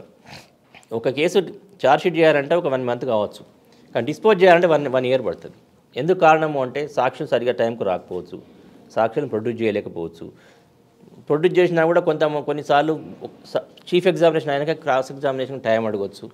ఇవన్నీ కూడా చాలా లోటుపాటుని ఇవన్నీ కనుక తగ్గిస్తే స్పీడ్ డిస్పోజల్ పాసిబుల్ అండి. సార్, మీరు చెప్పిన కారణాలతో పాటు ఇన్ఫ్రాస్ట్రక్చర్ అసలే లేదు. ఇప్పుడు డెవలప్ చేస్తున్నారు. కోర్టు బిల్డింగ్స్ అనేది లేవు, కోర్టు ప్రాపర్టీ రూమ్స్ లేవు, రికార్డ్ రూమ్స్ లేవు, కూర్చుందానికి బల్లలు లేకుండా ఒకప్పుడు. ఇప్పుడు మాత్రం బాగా డెవలప్ అయింది జ్యుడిషియల్. రావాలంటే ఇప్పటికీ ఏపీపీలో కూర్చుందామంటే రూములు లేవండి. టాయిలెట్స్ కూడా లేవట కదా? ఏవి లేవండి, టాయిలెట్లు లేవు, రూమ్స్ లేవు. ఇప్పుడు డెవలప్ అవుతున్నాయి, ఇంకా రావాలా. ప్రతి కోర్టు అన్నప్పుడు కోర్టులో ఒక జీపీ, ఒక ఏపీపీ ఉంటాడు, ఒక పీపీ ఉంటాడు. వాళ్ళందరికీ కూడా ఒక రూమ్ ఉండాలా, with including toilet plus anti room ఉండాలి. కనీసం ఒక ½ అవర్ వాడు కూడా హ్యూమన్ బీయింగే కదా. యాంటీ రూమ్ ఉండాలా, ఒక జీపీకి ఉండాలా, ఒక ఏపీపీకి ఉండాలా, ప్రతి లీగల్ ఆఫీసర్కి ఉండాలి. ఇన్ఫ్రాస్ట్రక్చర్ డెవలప్ చేయండి, స్టాఫ్ పెట్టండి. ప్రతి ఏపీపీకి ఒక డేటా ఎంట్రీ ఆపరేటర్ అవసరం అండి. ఎందుకంటే కౌంటర్స్ చేయాల్సి వస్తుంది. బెయిల్ ఆఫీసులో ఎంతసేపు అని రాసుకుంటూ కూర్చుంటాడు. సరే ఒక ల్యాప్టాప్ ఇచ్చారు, ఇప్పుడు బాగానే ఉంది. ల్యాప్టాప్ కొట్టుకోవాలి, ప్రింటర్ కావాలి కదా, ప్రింటర్ ఇచ్చారు. మరి ఈయన టైం ఉండాలి కదా, టైప్ చేసే టైం. దానికి ఒక డేటా ఎంట్రీ ఆపరేటర్ ఇస్తే చాలా బాగా నడుస్తుందండి. సార్ కోర్టు అనగానే కొన్ని కోర్టులు కాగానే కింద మేజిస్ట్రేట్ కోర్టులు కానీ, లేదంటే మీరు చెప్తున్న జిల్లా కోర్టులు కూడా, నాంపల్లి లాంటి కోర్టు తీసుకుంటే ఆ వాతావరణం అసలు చూస్తుంటే కొంచెం ఎంబ్రాసింగ్ ఉంటుంది, చాలా క్లమ్సీగా ఉంటుందండి. మరి కక్షిదారు ఎందుకు వస్తాడు, అసలు పీపీలు ఎలా కూర్చుంటారు, జడ్జి గారు ఎలా కూర్చుంటారు ఆ వాతావరణం నుండి? అది చాలా ఇది బాగా నిజంగా కూడా అందరూ దీని గురించి చర్చించాల్సిన విషయం. ఇప్పుడు నాంపల్లి కోర్ట్స్ పోతే చాలా హెవీ కోర్ట్స్ ఉంటాయండి, చాలా కోర్ట్స్ ఉంటాయి. చాలా కోర్ట్స్ అన్నీ సెంట్రలైజ్డ్ అయ్యేసరికి ఏమైపోయిందంటే ఆల్మోస్ట్ కోర్ట్స్ హాల్స్ చిన్నగా అయిపోయినాయి, అడ్వకేట్స్ ఎక్కువైపోయింది, కక్షిదారులు ఎక్కువైపోయినారు. అకామిడేట్ చేసుడు కష్టం అయిపోతుంది. అటువంటి వాతావరణం చూసినప్పుడు సాక్ష్యం చెప్పాడు ఎందుకు వస్తాడండి? తక్కువ. అందుకే మనకు కంజీనియల్ ఆటోమేషన్ డెవలప్ చేసుకోవాలి. అట్లాంటి కోర్టులు అనేది డీసెంట్రలైజ్ చేస్తే బాగుంటుందేమో అనిపిస్తుంది. మరి అది ఎంతవరకు అసలు వాతావరణం బాగోదు కదా, బాగలేదు. అది కంజీనియల్ ఆటోమేషన్ కల్పించాల్సిన బాధ్యత గవర్నమెంట్ ఇది, స్టేట్ గవర్నమెంట్ ఇది. మంచి వాతావరణం ఉంటే సాక్ష్యం చెప్పేవాడు కూడా వస్తాడు. మంచి వాతావరణం ఉండాలి. వాడిని రిసీవింగ్ చేసుకోవడం. ఫర్ ఎగ్జాంపుల్ కోర్టుకు ఒక సాక్షి వస్తాడండి. సాక్షి వచ్చిన తర్వాత వాడిని మర్యాదగా రిసీవ్ చేసుకొని కోర్టు ముందు ప్రవేశపెడితే వాడు టెన్షన్ ఫీల్ కావద్దు. టెన్షన్ ఫీల్ కాకుండా సామరస్యంగా వాడిని తీసుకుపోయి బోన్లో పెడితే అన్నీ చెప్తాడు. కోర్టు చూడగానే వాడికి భయం వేస్తుంది. లోపలికి పోవాలంటే కానిస్టేబుల్ అంటాడు, ఇట్రా అంటాడు. మ్యాన్ హ్యాండ్లింగ్ అనేది సాక్షులను జరుగుతుంది. జస్టిస్ కేటీ థామస్ గారు జడ్జిమెంట్ ఇచ్చింది, చాలా బాగా జడ్జిమెంట్ అది సుప్రీంకోర్టు. సాక్షులను ఎట్లా మ్యాన్ హ్యాండ్లింగ్ చేస్తున్నారు, ఎట్లా డీల్ చేయాలని చాలా మంచి జడ్జిమెంట్. అది అందరూ చదవాల్సిన విషయం. అదే మీరు అన్నట్లుగా సాక్ష్యం రాగానే కానిస్టేబుల్ ముందు పలకరించాడు. వాడికి మంచిలు తాగడానికి నీళ్ళు ఉండవు, వాడికి టాయిలెట్స్ ఉండవు, మంచిలు తాగడానికి నీళ్ళు ఉండవు, వాడికి కూర్చుంటే ప్లేస్ ఉండదు. ప్రతి కోర్టుకు ఒక సాక్షులు వెయిట్ చేసడానికి ఒక వెయిటింగ్ హాల్ ఉండాలి. అవి లేవు ఎక్కడ కూడా. చాలా కొన్ని కోర్టులలో ఉన్నాయి, ఇప్పుడు ఉన్నాయి, కొన్ని కోర్టులో లేవు. అందుకే సాక్షులు కూడా కోర్టుకు వెళ్ళాలంటే భయపడతారు. తర్వాత వచ్చినాక వాయిదా తీసుకోవడం అనేది ఇంకో పెద్ద ప్రాబ్లం. వాడు సొంత డబ్బుల నుంచి వస్తాడు, బట్టా ఇవ్వాలి వాడికి.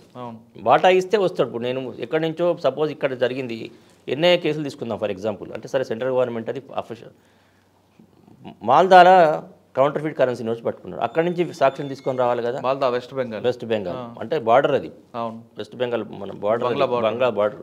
అక్కడి నుంచి సాక్ష్యం తీసుకొని రావాలి. ఎన్ఐఏ లాంటి ప్లేస్లో ఏం చేస్తారంటే 3 రోజుల ముందే వచ్చేస్తారు. వాడు ఒక 2 రోజులు రెస్ట్ ఇస్తారు. రెస్ట్ ఇచ్చిన తర్వాత కోర్టు తీసుకుపోయి సాక్ష్యం చెప్పిస్తారు. వాడికి అన్ని భోజనాలు ఏర్పాటు చేస్తారు, రాను బస్సు కిరాయి, మన ట్రైన్ టికెట్ అన్ని ఇస్తారు. అట్లా ఇక్కడ మన లోకల్ దూరం ఉన్న వాళ్ళకు కనీసం భోజనం పెట్టకుండా బస్ టికెట్ అన్న ఇస్తే వాడు సంతోషంగా వస్తాడు కదా. చాలామంది మన దగ్గర వచ్చే సాక్షులు పూర్ పీపుల్, బీదవారే వస్తారు. లేదు మిడిల్ క్లాస్ వారు, అప్పర్ మిడిల్ క్లాస్ వారు, లోవర్ మిడిల్ క్లాస్ వారే వస్తారు. మరి వాడు జేబులో నుంచి డబ్బు పెట్టుకొని వాడికి ఏమి ఇంట్రెస్ట్ అని వస్తాడు? బస్సు కోసమే కాదండి, ఆ రోజు ఆయన వస్తే కూలి కూడా భోజనం కూడా కూలి పోతుంది అనుకో, దొరికే భోజనం పోతుంది కదా. అది మనం ప్రొవైడ్ చేసే స్థితిలో ఉండాలి. అది దానికి అడెక్వేట్ ఫండ్స్ మాత్రం డెవలప్ చేయాల్సి ఉంటుంది. రిలీజ్ చేస్తే బాగుంటుంది.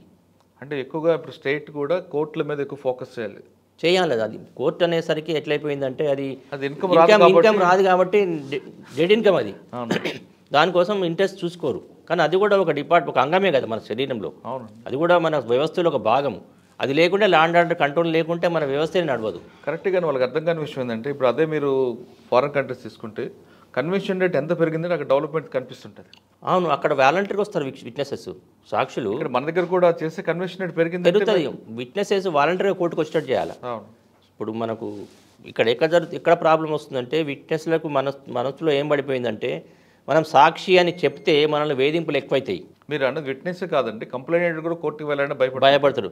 ముద్దాయిల కంటే ఎక్కువ విట్నెస్కే హారాస్మెంట్ ఎక్కువైతుంది, అందుకని భయపడి రావట్లేదు అంటారు వాళ్ళు. కాబట్టి ఆ సిస్టమ్ మనం తీసేసి ముద్దాయిలో మనము ఫ్రెండ్లీ నేచర్ డెవలప్ చేసేది మన సాక్షుల్లో. ఇప్పుడు ముద్దాయికి ఏముంది, వాడు డబ్బులు ఉన్నోడు పెద్ద అడ్వకేట్లు ఎందుకు వేసుకుంటారు, డబ్బులు లేనోళ్ళు ఏదో చిన్న మొత్తానికి అడ్వకేట్లు అయితే ఉంటారు వాళ్ళకు. వీడికి ఎవరు ఉంటారు, విక్టిమ్ సపోర్టింగ్ సిస్టమ్ అనేది డెవలప్ చేయాలి మన దగ్గర. విక్టిమ్ సపోర్టింగ్ సిస్టమ్ ఇప్పుడు కాన్సెప్ట్ ఉంది, డెవలప్ చేద్దామని ఉంది.